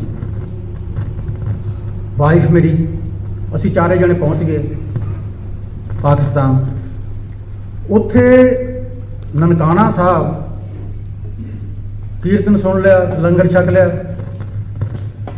ਮੈਂ ਪੁੱਛਿਆ ਉੱਥੇ ਜਿਹੜਾ ਡਿਊਟੀ ਤੇ ਸੀ SP ਪੁਲਿਸ ਦਾ, ਮੈਂ ਕਿਹਾ ਇੱਥੇ ਕੋਈ ਕਾਲਜ ਤਾਂ ਹੋਣਾ ਨਹੀਂ ਨਨਕਾਣਾ ਸਾਹਿਬ, ਕੋਈ ਸਕੂਲ ਹੋਣਾ, ਮੈਂ ਟੀਚਰ ਹਾਂ ਉੱਧਰਲੇ ਪਾਸੇ, ਕਿਸੇ ਮਾਸਟਰ ਜੀ ਨਾਲ ਗੱਲਾਂ ਕਰਕੇ ਆ ਜਾ। ਉਹ ਕਹਿੰਦੇ ਤੁਸੀਂ ਆਹ ਦੇਖੋ ਜੀ 2 ਫਰਲਾਂਗ ਤੇ ਸਕੂਲ ਕਾਲਜ ਹੈਗਾ ਕਾਲਜ ਇੱਥੇ, ਆਹ ਸੜਕ ਜਾਂਦੀ ਹੈ ਸਿੱਧੀ। ਮੈਂ ਕਿਹਾ ਅੱਛਾ।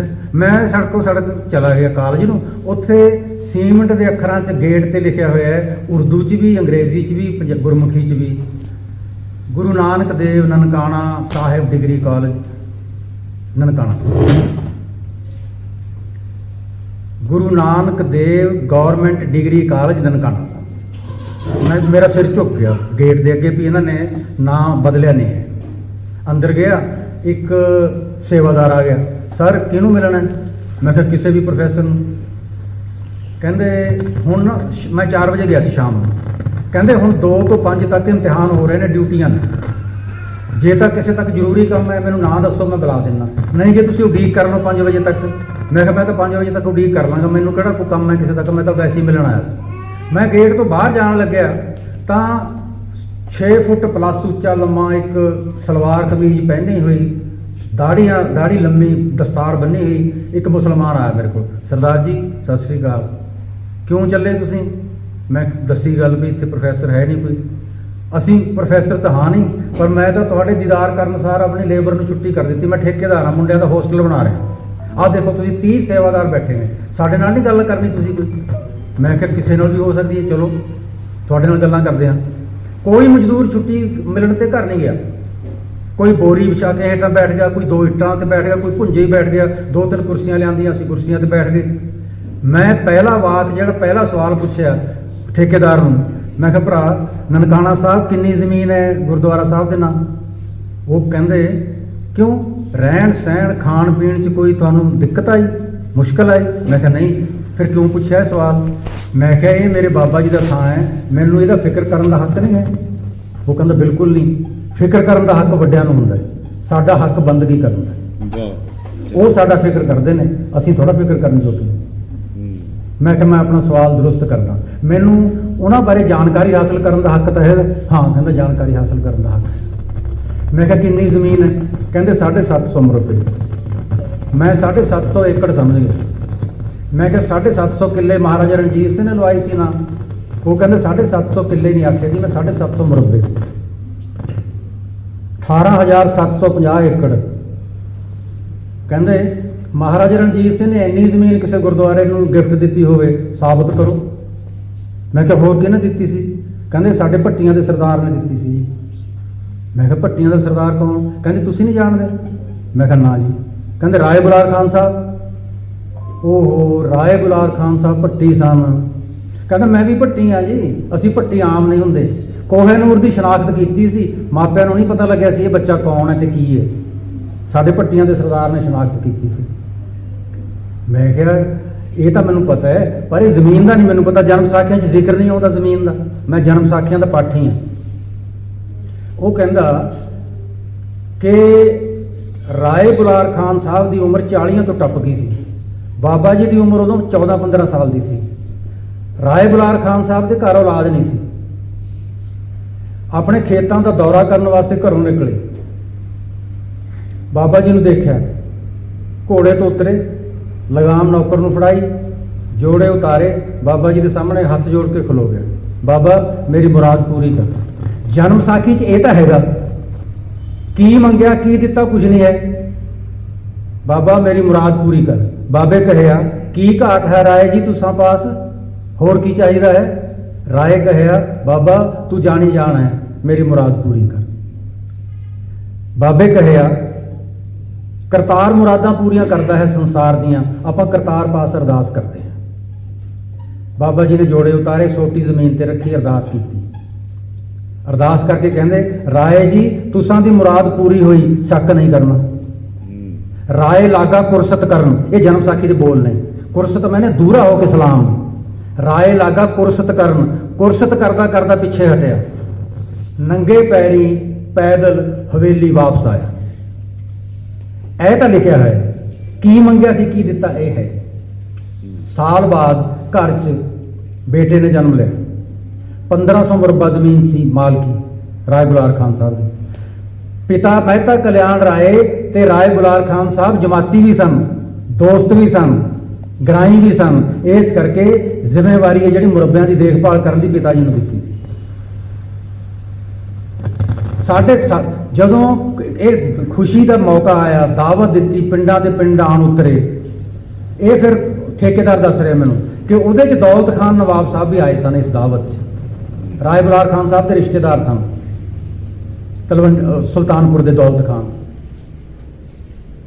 ਉਸ ਇਕੱਠ 'ਚ ਐਲਾਨ ਕੀਤਾ ਸੀ ਕਿ ਮੇਰੀ ਇਸ 1500 ਮੁਰੱਬਾ ਜ਼ਮੀਨ ਤੋਂ ਅੱਧੀ ਜ਼ਮੀਨ ਹਜ਼ਰਤ ਬਾਬਾ ਨਾਨਕ अलैहिस्सलाम ਦੇ ਨਾਮ ਇੰਤਕਾਲ ਤਬਦੀਲ ਕੀਤਾ ਜਾਏ। ਇਹ ਅੱਜ ਤੱਕ ਇਹ ਜ਼ਮੀਨ ਮਹਾਰਾਜ ਦੇ ਨਾਂ ਤੇ ਖੜੀ ਹੈ। ਮੈਂ ਇਹ ਕਨਫਰਮ ਕਰਕੇ ਆਇਆ, ਜਿਸ ਮਰਜ਼ੀ ਪਿੰਡ ਚਲੇ ਜਾਓ, ਪਟਵਾਰੀ ਨੂੰ ਕਹੋ ਫਰਦ ਦੇ। ਪਟਵਾਰੀ ਜਦੋਂ ਫਰਦ ਦੇਊਗਾ ਨਾ ਤੁਹਾਨੂੰ, ਉਹਦੇ ਤੇ ਲਿਖਿਆ ਹੁੰਦਾ ਮਾਲਕ ਦਾ ਨਾਮ ਹਜ਼ਰਤ ਬਾਬਾ ਨਾਨਕ, ਕਾਸ਼ਤਕਾਰ ਦਾ ਨਾਮ ਹਜ਼ਰਤ ਬਾਬਾ ਨਾਨਕ, ਕਾਬਜ਼ ਦਾ ਨਾਮ ਹਜ਼ਰਤ ਬਾਬਾ ਨਾਨਕ अलैहिस्सलाम।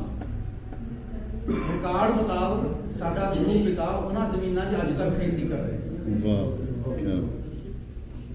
ਇਸ ਠੇਕੇਦਾਰ ਨੇ ਦੱਸਿਆ ਕਿ ਸਾਡੇ ਮਨ 'ਚ ਇਹ ਗੱਲ ਆਈ, ਅੱਛਾ ਮੈਂ ਸੋਚਿਆ ਬਿਜਲੀ ਚਲੀ ਗਈ। ਲਓ ਜੀ, ਮੈਂ ਹੀ ਚਲਾ ਗਿਆ ਸੀ ਇਹਦੇ।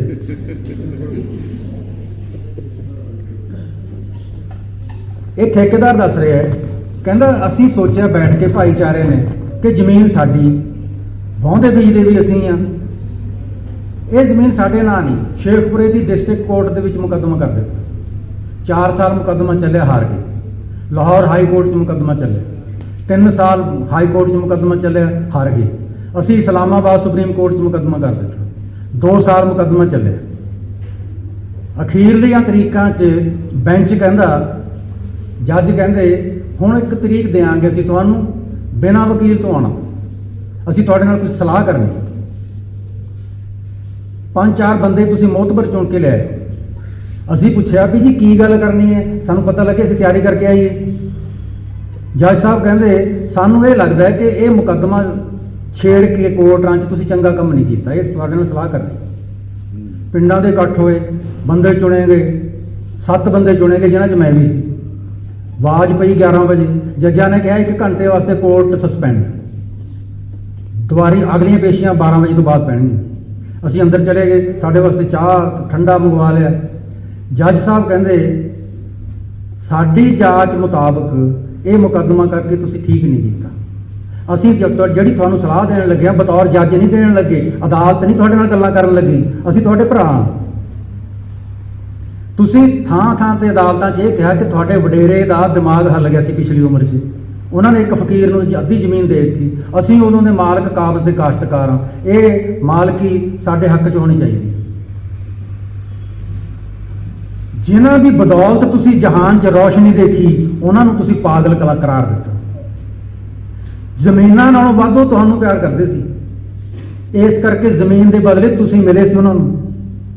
ਤੁਸੀਂ ਮੁਕੱਦਮਾ ਨਾ ਕਰਦੇ ਤਾਂ ਚੰਗਾ ਸੀ। ਅਸੀਂ ਕਿਹਾ ਜੀ ਜ਼ਮੀਨਾਂ ਤਾਂ ਸਾਡੇ ਕਬਜ਼ੇ 'ਚ ਹੀ ਨੇ, ਪਰ ਸਾਡਾ ਨਾਮ ਨਹੀਂ ਨਾ ਹੈ।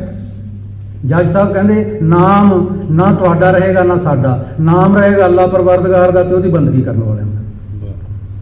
ਉਹ ਤੁਸੀਂ ਜ਼ਮੀਨਾਂ ਦੀ ਥਾਂ ਚੰਦ ਤਾਰੇ ਮੰਗ ਲੈਂਦੇ ਵੇ, ਉਹ ਕਾਇਨਾਤ ਦੇ ਮਾਲਕ ਨੇ, ਉਹਨਾਂ ਤੋਂ ਬੇਸ਼ੱਕ ਚੰਦ ਤਾਰੇ ਮੰਗ ਲੈਂਦੇ ਤਾਂ ਵੀ ਤੁਹਾਨੂੰ ਮਿਲ ਜਾਣੇ ਸੀ। ਤੁਸੀਂ ਜ਼ਮੀਨਾਂ ਦੇ ਉੱਤੇ ਆ ਕੇ ਡਿੱਗੇ ਤੇ ਉਹਨਾਂ ਦੀ ਬੇਇੱਜ਼ਤੀ ਕੀਤੀ ਅਦਾਲਤ। ਸਾਡੀ ਬਤੌਰ ਭਰਾ ਤੁਹਾਨੂੰ ਇਹ ਸਲਾਹ ਹੈ ਕਿ ਮੁਕੱਦਮਾ ਤੁਸੀਂ ਵਾਪਸ ਲੈ ਲਓ।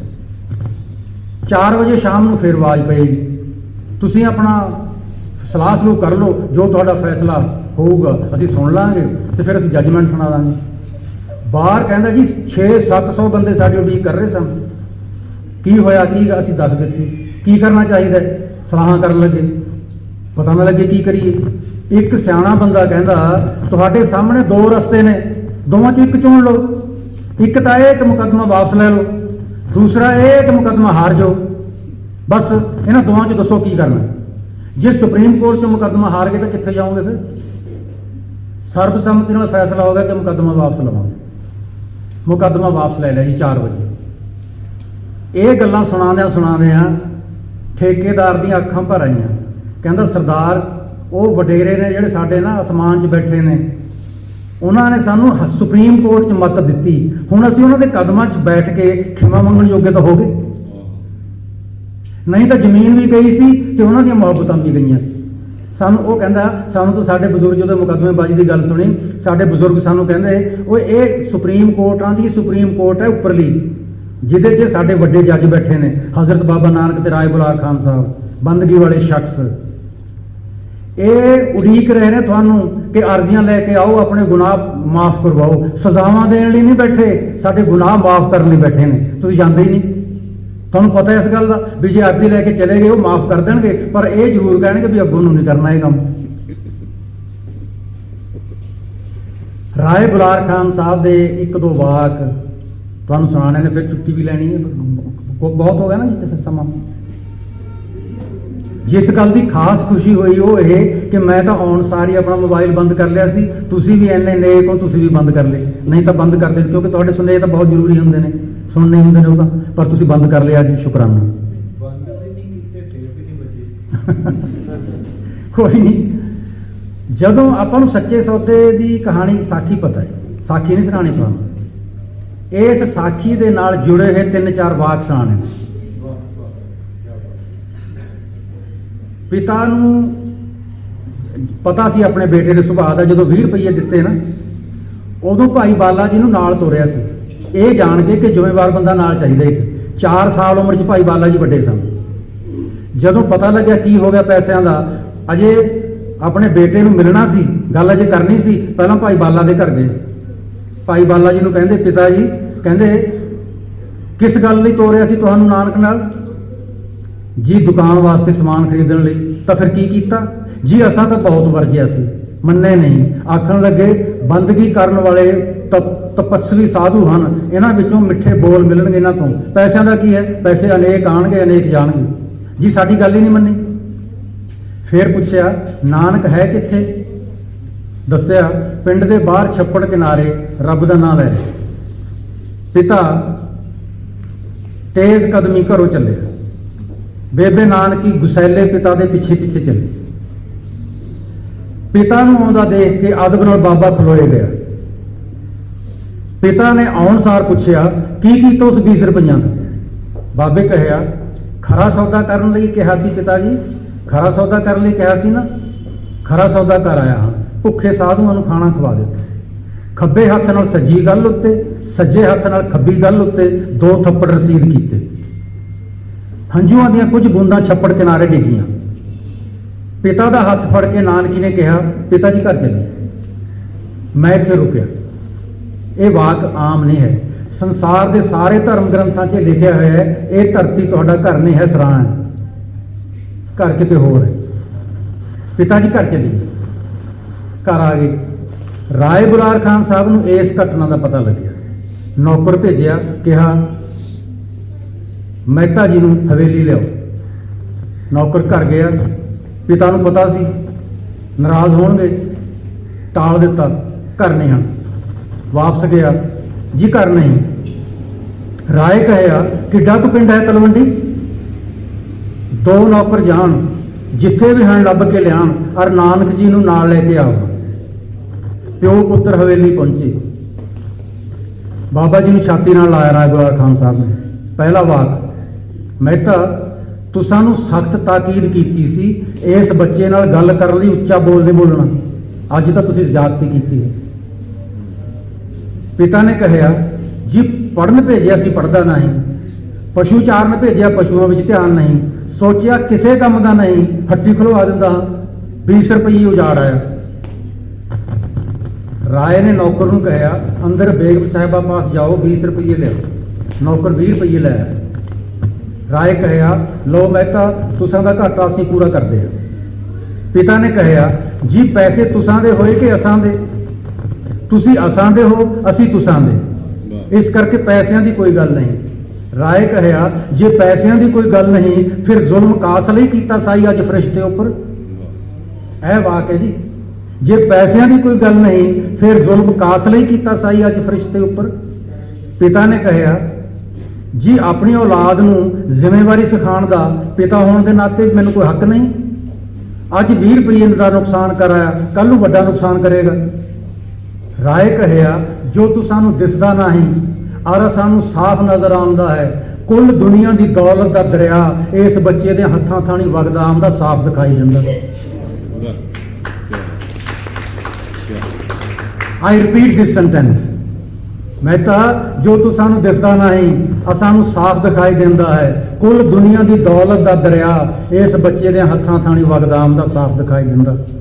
ਅਗਲਾ ਵਾਕ, ਮਹਿਤਾ ਇਸੇ ਸਦਕਾ ਮੇਰੀ ਤਲਵੰਡੀ ਵਸਦੀ ਹੈ। ਅਗਲਾ ਵਾਕ, ਮਹਿਤਾ ਤੁਸੀਂ ਇਸ ਨੂੰ ਪੁੱਤਰ ਕਰਕੇ ਜਾਣਦੇ ਹੋ, ਅਸੀਂ ਜਾਣਦੇ ਹਾਂ ਖੁਦਾਵੰਦ ਕਰੀਮ ਇਸ ਰਾਹੀਂ ਧਰਤੀ ਉੱਪਰ ਅਸਾਂ ਨਾਲ ਗੱਲਾਂ ਕਰਨ ਆਇਆ ਹੈ। ਚੌਥਾ ਵਾਕ, ਮਹਿਤਾ ਤੁਸੀਂ ਹਿੰਦੂ ਹੋ ਔਰ ਮੈਂ ਮੁਸਲਮਾਨ, ਇਸ ਕਰਕੇ ਚੁੱਪ ਹਾਂ ਕਿ ਤੁਹਾਡਾ ਭਾਈਚਾਰਾ ਚਰਚਾ ਕਰੇਗਾ, ਨਹੀਂ ਤਾਂ ਕਈ ਵਾਰੀ ਮਨ ਵਿੱਚ ਆਇਆ ਇਸ ਬੱਚੇ ਨੂੰ ਤੁਹਾਡੇ ਘਰੋਂ ਆਪਣੀ ਹਵੇਲੀ ਲੈ ਆਵਾਂ। ਬਚਪਨ ਦੇ ਵਿੱਚ ਇਸ ਤਰ੍ਹਾਂ ਦੀ ਪ੍ਰੋਟੈਕਸ਼ਨ ਮਿਲ ਰਹੀ ਹੈ ਬੰਦਗੀ ਵਾਲੇ ਲੋਕਾਂ ਤੋਂ, ਭਲੇ ਲੋਕਾਂ ਤੋਂ। ਹੁਣ ਇੱਕ ਦੋ ਗੱਲਾਂ ਭਾਈ ਮਰਦਾਨਾ ਜੀ ਦੀਆਂ ਸੁਣਾ ਦੇਵਾਂ ਜੀ, ਆ ਗਿਆ ਹੋਵੇ ਹੈ ਜੀ, ਆ ਗਿਆ ਬਿਲਕੁਲ। ਨੌਕਰੀ ਤੇ ਲੱਗ ਗਏ ਜੀ ਸੁਲਤਾਨਪੁਰ। ਆਪਾਂ ਨੂੰ ਸੁਲਤਾਨਪੁਰ ਦੀਆਂ ਇੱਕ ਦੋ ਘਟਨਾਵਾਂ ਚੰਗੀਆਂ ਲੱਗੀਆਂ, ਉਹ ਤੁਹਾਨੂੰ ਸੁਣਾਉਣੀਆਂ। ਭਾਈ ਮਰਦਾਨਾ ਜੀ ਨੂੰ ਪਿਤਾ ਨੇ ਬੁਲਾਇਆ ਤੇ ਕਿਹਾ ਕਿ ਸੁਲਤਾਨਪੁਰ ਜਾਓ, ਨਾਨਕ ਨੂੰ ਕਹੋ ਮਾਪੇ ਯਾਦ ਕਰਦੇ ਨੇ, ਮਿਲ ਕੇ ਜਾਓ। ਚਲਾ ਗਿਆ ਭਾਈ ਮਰਦਾਨਾ, ਮਿਲੇ, ਦੁਆ ਸਲਾਮ ਹੋਈ ਜੀ, ਪਰਿਵਾਰ ਬਹੁਤ ਯਾਦ ਕਰਦਾ ਹੈ। ਬਾਬੇ ਕਹਿਆ ਭਲਾ ਯਾਦ ਕਰਾਇਆ ਮਰਦਾਨਿਆ ਭਾਈ, ਭਲਾ ਯਾਦ ਕਰਵਾਇਆ ਹੈ। ਅਸਾਂ ਦਾ ਪਰਿਵਾਰ ਬਹੁਤ ਵੱਡਾ ਹੈ, और बहुत याद करता है। सारा जहान असां दा परिवार है। कई बार इस वड्डे परिवार ਨੂੰ ਮਿਲਣ ਦਾ ਯਤਨ ਕੀਤਾ, ਇਕੱਲਿਆਂ ਜਾਣ ਨੂੰ ਮਨ ਨਹੀਂ ਹੋਇਆ, ਤੁਸੀਂ ਆ ਗਏ, ਆਪਾਂ ਦੋਵੇਂ ਚੱਲਾਂਗੇ। ਭਾਈ ਮਰਦਾਨਾ ਜੀ ਤਿਆਰ ਨਹੀਂ ਸਨ, ਚੁੱਪ ਕਰ ਗਏ। ਇੱਕ ਦਿਨ ਕਹਿੰਦੇ ਬਾਬਾ ਜੀ ਭਾਈ ਕੋਈ ਸਾਜ਼ ਖਰੀਦੀਏ। ਮਰਦਾਨੇ ਕਹਿਆ ਜੀ ਜੋ ਆ ਗਿਆ, ਕਿਹੜਾ ਸਾਜ਼ ਜੋ ਤੁਸਾਂ ਨੂੰ ਭਾਵੇ। ਬਾਬੇ ਕਹਿਆ ਬਾਕੀ ਸਾਜ਼ ਤਾਂ ਦੁਨੀਆਦਾਰਾਂ ਦੇ ਸਾਜ਼ ਹੋਏ, ਰਬਾਬ ਗੁਰਮੁਖੀ ਸਾਜ਼ ਹੋਇਆ, ਰਬਾਬ ਖਰੀਦੀ। ਮਰਦਾਨੇ ਕਹਿਆ ਜੀ ਸਤ ਬਚਨ। ਬਾਬੇ ਕਹਿਆ ਅੱਛਾ ਫਿਰ ਚੰਗੇ ਸੁਰ ਵਾਲੀ ਅੱਛੀ ਰਬਾਬ ਖਰੀਦ ਕੇ ਲਿਆਓ। ਮਰਦਾਨੇ ਕਹਿਆ ਜੀ ਲਿਆਓ ਪੈਸੇ। ਬਾਬੇ ਕਹਿਆ ਪੈਸੇ ਤਾਂ ਅਸਾਂ ਪਾਸ ਹੈ ਨਹੀਂ। ਮਰਦਾਨੇ ਕਹਿਆ ਜੀ ਉਧਾਰ ਆਪਾਂ ਨੂੰ ਕੋਈ ਨਹੀਂ ਦੇਂਦਾ, ਪੈਸੇ ਦਿਓ। ਬਾਬੇ ਕਹਿਆ ਸਵਾਲੀ ਬਣਨਾ ਚੰਗਾ ਤਾਂ ਨਹੀਂ ਭਾਈ ਜੀ, ਪਰ ਕੀ ਕਰੀਏ ਗਰਜ਼ ਕਾਰੇ ਕਰਾਉਂਦੇ ਹੈ। ਤੁਸੀਂ ਬੇਬੇ ਨਾਨਕੀ ਜੀ ਪਾਸ ਜਾਓ, ਉੱਥੋਂ ਪੈਸੇ ਮਿਲਣਗੇ। ਭਾਈ ਮਰਦਾਨਾ ਜੀ ਗਏ, ਗੱਲ ਦੱਸੀ। ਮੁੱਠੀ 'ਚ ਜਿੰਨੇ ਚਾਂਦੀ ਦੇ ਰੁਪਈਏ ਆਏ ਭਾਈ ਮਰਦਾਨਾ ਜੀ ਨੂੰ ਫੜਾਉਂਦਿਆਂ ਕਿਹਾ ਅੱਛੀ ਰਬਾਬ ਖਰੀਦਣੀ, ਸਰਫਾ ਨਹੀਂ ਕਰਨਾ, ਜੇ ਜ਼ਰੂਰਤ ਪਵੇ ਹੋਰ ਪੈਸੇ ਲੈ ਕੇ ਜਾਣਾ। ਭਾਈ ਮਰਦਾਨਾ ਜੀ ਕਈ ਦਿਨ ਇੱਧਰ ਉੱਧਰ ਚੱਕਰ ਕੱਟਦੇ ਰਹੇ, ਰਬਾਬ ਬਗੈਰ ਖਾਲੀ ਹੱਥ ਵਾਪਸ ਆਏ। ਬਾਬਾ ਤੁਸਾਂ ਦੇ ਆਵਾਜ਼ ਦੇ ਸਾਥ ਦੇਣ ਵਾਲੀ ਕੋਈ ਰਬਾਬ ਮਿਲੀ ਨਹੀਂ। ਬਾਬੇ ਕਹਿਆ ਦੋਹਾਂ ਦਰਿਆਵਾਂ ਵਿਚਕਾਰ ਜੱਟਾਂ ਦਾ ਪਿੰਡ ਹੈ ਇੱਕ ਭਾਈ, ਆਸ਼ਕਪੁਰ ਹੈ ਕਿਸ ਦਾ ਨਾਮ। ਉੱਥੇ ਫਿਰੰਦਾ ਨਾਮ ਦਾ ਇੱਕ ਸਾਜ਼ਿੰਦਾ ਹੈ, ਵੱਡਾ ਕਾਰੀਗਰ ਹੈ, ਹਿੰਦੂ ਹੈ, ਫੇਰੂ ਵੀ ਆਖਦੇ ਹਨ। ਉਸ ਪਾਸ ਜਾਓ, ਉੱਥੋਂ ਰਬਾਬ ਮਿਲੇ। ਪਿੰਡ ਦਾ ਰੁਖ ਕੀਤਾ, ਭਾਈ ਫਿਰੰਦਾ ਦਾ ਘਰ ਪੁੱਛਿਆ, ਮਿਲ ਗਏ, ਘਰ ਹੀ ਸਨ। ਦੁਆ ਸਲਾਮ ਹੋਈ, ਰਬਾਬ ਵਾਸਤੇ ਅਰਜ਼ ਗੁਜ਼ਾਰੀ, ਚੰਗੀ ਰਬਾਬ ਚਾਹੀਦੀ ਹੈ। ਫਿਰੰਦੇ ਕਹਿਆ ਬਣ ਤਾਂ ਜਾਏਗੀ ਪਰ ਦੇਰ ਲੱਗੇਗੀ, ਕੁਝ ਮਹੀਨੇ ਲੱਗਣਗੇ, ਜਿਸ ਤਰ੍ਹਾਂ ਦੀ ਰਬਾਬ ਤੁਸੀਂ ਮੰਗਦੇ ਹੋ। ਕਿੱਲੀ ਨਾਲ ਲਟਕਦੀ ਹੋਈ ਇੱਕ ਰਬਾਬ ਵੱਲ ਉਂਗਲ ਕਰਕੇ ਮਰਦਾਨੇ ਕਹਿਆ ਉਹ ਪਈ ਤਾਂ ਹੈ ਇੱਕ। ਫਿਰੰਦੇ ਕਹਿਆ ਸੋ ਤੁਸਾਂ ਦੇ ਕੰਮ ਦੀ ਨਹੀਂ। ਮਰਦਾਨੇ ਪੁੱਛਿਆ ਕੀ ਨੁਕਸ ਹੈ ਇਸ ਵਿੱਚ। ਫਿਰੰਦੇ ਕਹਿਆ ਨੁਕਸ ਨਹੀਂ, ਡਾਢੀ ਮੁਸ਼ੱਕਤ ਕਰਕੇ ਬਣਾਈ ਹੈ। ਕਾਮਲ ਫਕੀਰ ਹੈ ਇੱਕ ਬਾਬਾ ਨਾਨਕ, ਤਿਸ ਦੇ ਕਦਮਾਂ ਦਾ ਧਿਆਨ ਧਰ ਕੇ ਬਣਾਈ ਹੈ ਰਬਾਬ। ਕਦੀ ਦੀਦਾਰ ਨਸੀਬ ਹੋਣਗੇ ਤੇ ਇਹਨਾਂ ਦੇ ਕਦਮਾਂ ਵਿੱਚ ਰੱਖਾਂਗਾ। ਭਾਈ ਮਰਦਾਨਾ ਜੀ ਨੇ ਦੱਸਿਆ ਨਹੀਂ ਹੈ ਜੀ ਕਿ ਉਹਨਾਂ ਨੇ ਭੇਜਿਆ। ਕਹਿੰਦੇ ਜੇ ਆਗਿਆ ਹੋਵੇ ਭਾਈ ਜੀ ਵਜਾ ਕੇ ਦੇਖ ਲਵਾਂ। ਫਿਰੰਦੇ ਕਹਿਆ ਵਜਾਵਣੀ ਤਾਂ ਦਰਕਨਾਰ ਛੋਣ ਵੀ ਨਹੀਂ ਦਿਆਂਗਾ। ਫੇਰ ਭਾਈ ਮਰਦਾਨਾ ਜੀ ਨੇ ਦੱਸਿਆ ਕਿ ਤੁਹਾਡਾ ਨਾਮ, ਤੁਹਾਡਾ ਸਿਰਨਾਵਾ ਇਹ ਬਾਬਾ ਨਾਨਕ ਨਹੀਂ ਦੱਸਿਆ, ਮੈਨੂੰ ਉਹਨਾਂ ਨੇ ਭੇਜਿਆ। ਫਿਰੰਦੇ ਕਹਿਆ ਤਿਨਾਂ ਦਾ ਨਾਮ ਆਪਣੀ ਜ਼ੁਬਾਨ ਉੱਪਰ ਲੈ ਕੇ ਜਹਾਨ ਤਰੇਗਾ। ਤਿਨਾਂ ਦੀ ਜ਼ੁਬਾਨ ਉੱਪਰ ਅਸਾਂ ਦਾ ਨਾਮ ਆਇਆ, ਸਾਡੇ ਵਰਗਾ ਦੌਲਤਮੰਦ ਕੌਣ ਹੈ ਸੰਸਾਰ ਵਿੱਚ ਹੋਰ। ਫਿਰ ਇੱਥੇ ਬੈਠੇ ਕਾਸ ਲਈ ਹਾਂ, ਅਸਾਂ ਨੂੰ ਝਬਦੇ ਤੇ ਨਾ ਪਾਸ ਲੈ ਚੱਲ। ਝਬਦੇ ਮੈਨੇ ਅੱਖ ਦੀ ਪਲਕਾਰੇ ਜਿੰਨੇ ਸਮੇਂ 'ਚ ਭਾਈ ਮਰਦਾਨਾ ਜੀ ਇਹਨਾਂ ਨੂੰ ਦਿੱਤੀ। ਆਪਣੇ ਮੋਢੇ ਤੇ ਰਬਾਬ, ਅੱਗੇ ਅੱਗੇ ਭਾਈ ਮਰਦਾਨਾ, ਪਿੱਛੇ ਪਿੱਛੇ ਭਾਈ ਫਿਰੰਦਾ। ਸੁਲਤਾਨਪੁਰ ਆ ਗਏ, ਮਹਾਰਾਜ ਦੇ ਚਰਨਾਂ 'ਚ ਰਬਾਬ ਰੱਖੀ। ਬਾਬੇ ਪੁੱਛਿਆ ਕੀ ਕੀਮਤ ਤਾਰੀ ਹੈ ਭਾਈ ਜੀ ਇਸ ਰਬਾਬ ਦੀ। ਫਿਰੰਦੇ ਕਹਿਆ ਜੀ ਦੀਦਾਰ ਸੋ ਵਸੂਲ ਹੋਈ ਗਈ ਹੈ। ਰਬਾਬ ਚੁੱਕ ਕੇ ਭਾਈ ਮਰਦਾਨਾ ਜੀ ਦੇ ਹੱਥਾਂ 'ਚ ਰੱਖਦੇ ਆ। ਜੋ ਬੋਲ ਕਹੇ ਪਹਿਲਾ ਵਾਕ ਭਾਈ ਜੀ ਤੁਸਾਂ ਕੋ ਤਾਰ ਦਾ ਗੁਣ ਬਖਸ਼ਿਆ। ਦੂਜਾ ਵਾਕ ਇਸ ਨੂੰ ਵੇਚਣਾ ਨਹੀਂ। ਤੀਜਾ ਵਾਕ ਦਾਰਾਏ ਸਵਾਲੀ ਨੂੰ ਖਾਲੀ ਨਹੀਂ ਮੋੜਨਾ। ਪਹਿਲੇ ਦੋ ਵਾਕ ਤਾਂ ਸੁਣ ਲਏ, ਤੀਸਰੇ ਵਾਕ ਤੇ ਭਾਈ ਮਰਦਾਨਾ ਜੀ ਹੱਸ ਪਏ। ਕਹਿੰਦੇ ਅਸਾਂ ਕੰਗਾਲਾਂ ਪਾਸ ਕੌਣ ਆਏਗਾ ਬਾਬਾ, ਅਸਾਂ ਤੱਕ ਕੌਣ ਸਵਾਲੀ ਆਏਗਾ, ਸਾਡੇ ਪਾਸ ਕੀ ਹੈ ਕਿਸੇ ਨੂੰ ਦੇਣ ਲਈ। ਬਾਬੇ ਕਹਿਆ ਜੋ ਦੌਲਤ ਤੁਸਾਂ ਨੂੰ ਨਸੀਬ ਹੋਈ ਜ਼ਮਾਨੇ ਤਰਸਣਗੇ ਉਸ ਤਾਈਂ। ਇਹ ਸੰਵਾਦ ਨੇ, ਇਹ ਬੋਲ ਨੇ। ਹੁਣ ਤੁਹਾਨੂੰ ਲੈ ਚੱਲਣਾ ਈਰਾਨ 'ਚ, ਤਹਿਰਾਨ 'ਚ ਇਤਿਹਾਸਕ ਗੁਰਦੁਆਰਾ। ਇੱਕ ਰਾਤ ਕੱਟੀ ਸੀ ਭਾਈ ਮਰਦਾਨਾ ਜੀ ਨੇ ਤੇ ਮਹਾਰਾਜ ਨੇ। 3 ਮੰਜ਼ਲਾ ਸ਼ਾਨਦਾਰ ਗੁਰਦੁਆਰਾ। ਮੈਟਰੋ ਸਟੇਸ਼ਨ ਅੱਧਾ ਕਿਲੋਮੀਟਰ ਦੂਰ ਹੈ। ਮੈਟਰੋ ਸਟੇਸ਼ਨ ਤੋਂ ਸਿੱਧੀ ਸੜਕ ਗੁਰਦੁਆਰਾ। ਮੈਟਰੋ ਸਟੇਸ਼ਨ ਤੇ ਗੇਟ ਬਣਿਆ ਹੈ ਜਿਹੜਾ ਗੁਰਦੁਆਰੇ ਨੂੰ ਜਾਂਦਾ, ਗਜ਼ਬ ਦਾ ਗੇਟ ਹੈ, ਐਡਾ ਡਿਜ਼ਾਈਨ ਕਮਾਲ ਦਾ। ਮੈਂ ਸੰਗਤਾਂ ਨੂੰ ਪੁੱਛਿਆ ਵੀ ਇਹ ਡਿਜ਼ਾਈਨ ਕਿਹਨੇ ਬਣਾਇਆ, ਕਿੱਥੋਂ ਤਿਆਰ ਕਰਵਾਇਆ, ਇੰਨਾ ਸੋਹਣਾ ਮੈਂ ਗੇਟ ਹੀ ਨਹੀਂ ਦੇਖਿਆ। ईरान के सिखां ने मैंने दसिया कि जी गुरुद्वारा बना लिया। ईरानी आ गए साडे कोल, कहन लगे उस पहले नबी ने साडी सरजमीन ते अपना कदम रखिया, धन भाग साडे, असीं दरवाजा उसारना, गेट उसारना, खर्चा साडा, डिजाइन साडा, सानू इजाजत मिलेगी। की हर्ज सी इहदे च? ना पैसा ना टका खर्चना, आज्ञा मिल गई, बना दिता, दरवाजा बना दिता। ਇਹਦਾ ਨਾਂ ਕੀ ਰੱਖੀਏ? ਜਿੰਨੇ ਨਾਂ ਸੁਝਾਏ ਗਏ ਉਹ ਪਸੰਦ ਨਹੀਂ ਆਏ। ਈਰਾਨੀ ਕਹਿੰਦੇ ਤੁਸੀਂ ਆਪਣੇ ਪਹਿਲੇ ਨਬੀ ਦੀਆਂ ਸਿਫਤਾਂ ਦੱਸੋ, ਸਾਖੀਆਂ ਸੁਣਾਓ, ਫਿਰ ਉਹਨਾਂ ਚੋਂ ਨਾਂ ਨਿਕਲ ਆਵੇ। ਸਾਖੀਆਂ ਸੁਣਾਉਂਦਿਆਂ ਸਿੱਖਾਂ ਨੇ ਜਦੋਂ ਦੱਸਿਆ ਕਿ ਸਾਡੇ ਪਹਿਲੇ ਪੈਗੰਬਰ ਨੇ ਸਾਰੀ ਉਮਰ ਆਪਣੀ ਜੇਬ 'ਚ ਪੈਸਾ ਨਹੀਂ ਰੱਖਿਆ ਸੀ, ਉਹ ਕਹਿਣ ਲੱਗੇ ਨਾਂ ਮਿਲ ਗਿਆ, ਦਰਵਾਜ਼ੇ ਦਾ ਨਾਮ ਮਿਲ ਗਿਆ। ਉਹ ਮਹਾਂਪੁਰਖ ਜਿਹਨੇ ਆਪਣੀ ਜੇਬ 'ਚ ਕਦੀ ਪੈਸਾ ਨਹੀਂ ਰੱਖਿਆ, ਉਹਦੇ ਜਿੱਡਾ ਦੌਲਤਮੰਦ ਦੁਨੀਆ 'ਚ ਕੋਈ ਨਹੀਂ ਹੈ। ਇਹ ਤਾਂ ਨਹੀਂ ਹੈ ਕਿ ਪੈਸਾ ਹੈ ਨਹੀਂ ਸੀ, ਉਹਨਾਂ ਨੇ ਰੱਖਿਆ ਨਹੀਂ ਆਪਣੇ ਕੋਲ। ਉਹਨਾਂ ਕੋਲ ਜੋ ਵਸਤੂ ਵੀ ਸੀ ਸਾਨੂੰ ਦਾਨ ਕਰ ਦਿੱਤੀ, ਉਹ ਦਾਤਾ ਅਸੀਂ ਮੰਗਤੇ। ਦਰਵਾਜ਼ੇ ਦਾ ਨਾਂ ਰੱਖਾਂਗੇ ਦਰਵਾਜ਼ਾ ਦੌਲਤ। ਉੱਥੇ ਦਰਵਾਜ਼ੇ ਦਾ ਨਾਂ ਅੰਗਰੇਜ਼ੀ 'ਚ, ਫਾਰਸੀ 'ਚ ਤੇ ਗੁਰਮੁਖੀ 'ਚ ਲਿਖਿਆ ਹੈ ਦਰਵਾਜ਼ਾ ਦੌਲਤ। ਇਹ ਗੱਲਾਂ ਇਸ ਕਰਕੇ ਸੁਣਾਈਆਂ ਸਾਧ ਸੰਗਤ ਕਿ ਆਪਾਂ ਗਰੀਬ ਪਿਤਾ ਦੇ ਬੱਚੇ ਨਹੀਂ ਹਾਂ। ਸਾਡਾ ਬਾਪੂ ਬਹੁਤ ਅਮੀਰ ਹੈ ਤੇ ਅਮੀਰ ਬਾਪੂ ਕਈ ਵਾਰੀ ਬੱਚਿਆਂ ਨੂੰ ਜਾਇਦਾਦ ਦਿੰਦੇ ਨਹੀਂ। ਆਪਣਾ ਬਾਪੂ ਆਪਾਂ ਨੂੰ ਜਾਇਦਾਦ ਦੇ ਵੀ ਗਿਆ। ਇੱਕ ਘਟਨਾ ਦੇਹਰਾਦੂਨ ਦੀ ਸੁਣਾ ਕੇ ਫਿਰ ਖਿਮਾ ਮੰਗਾਂਗੇ। ਜੇ ਕਿਸੇ ਦੇ ਸਵਾਲ ਹੋਣਗੇ ਸਵਾਲਾਂ ਦਾ ਜ਼ਿਕਰ ਕਰਾਂਗੇ, ਕਿਸੇ ਨੇ ਕੁਝ ਹੋਰ ਸੁਣਨਾ ਹੋਵੇ ਉਹ ਜ਼ਿਕਰ ਕਰਾਂਗੇ। ਦੇਹਰਾਦੂਨ ਪ੍ਰੋਫੈਸਰ ਪੂਰਨ ਸਿੰਘ ਨੇ 5 ਏਕੜ ਦਾ ਪਲਾਟ ਖਰੀਦਿਆ ਸੀ ਤੇ ਉਹਦੇ 'ਚ ਹਵੇਲੀ ਬਣਾਈ ਸੀ। ਉੱਥੇ ਰਿਹਾ ਕਰਦੇ ਸੀ, ਉਹਨਾਂ ਦੀ ਲਾਇਬ੍ਰੇਰੀ ਵੀ ਹੁਣ ਤੱਕ ਹੈਗੀ। ਉਹ ਯੂਨੀਵਰਸਿਟੀ ਨੂੰ ਉਹਨਾਂ ਦੀ ਔਲਾਦ ਗਿਫਟ ਦੇ ਗਈ। ਹੁਣ ਪੰਜਾਬੀ ਯੂਨੀਵਰਸਿਟੀ ਦਾ ਰਿਸਰਚ ਸੈਂਟਰ ਹੈ।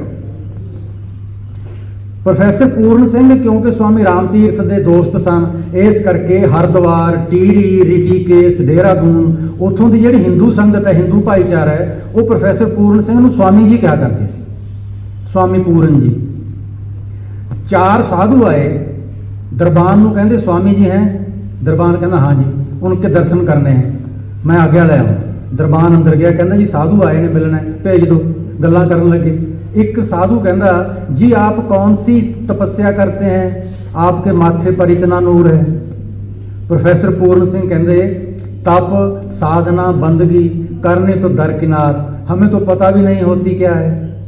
जिस बात का पक्का पता है वो ये कि बादशाह के महल में जन्म लेते ही बच्चे को राजकुमार कहा जाता है। तप, साधना, बंदगी की थी गुरु नानक देव जी ने। हमने उनके महल में जन्म लिया तो पिता की जायदाद बच्चों को मिलेगी कि नहीं मिलेगी? तो आपां नूं भाई वो जायदाद मिल गई हुई है। आपां जानते नहीं हाँ कि किड्डी तक की जायदाद है। आपां ये फखर नहीं करन लगे कि किड्डी की जायदाद है, पर जायदाद बहुत वड्डी है। इन्नियां बेनतियां अज मंजूर करो, फिर किते मिलांगे, फिर होर गल्लां करांगे। बहुत बहुत शुकराना। वाहिगुरू जी का खालसा, वाहिगुरू जी की फतेह।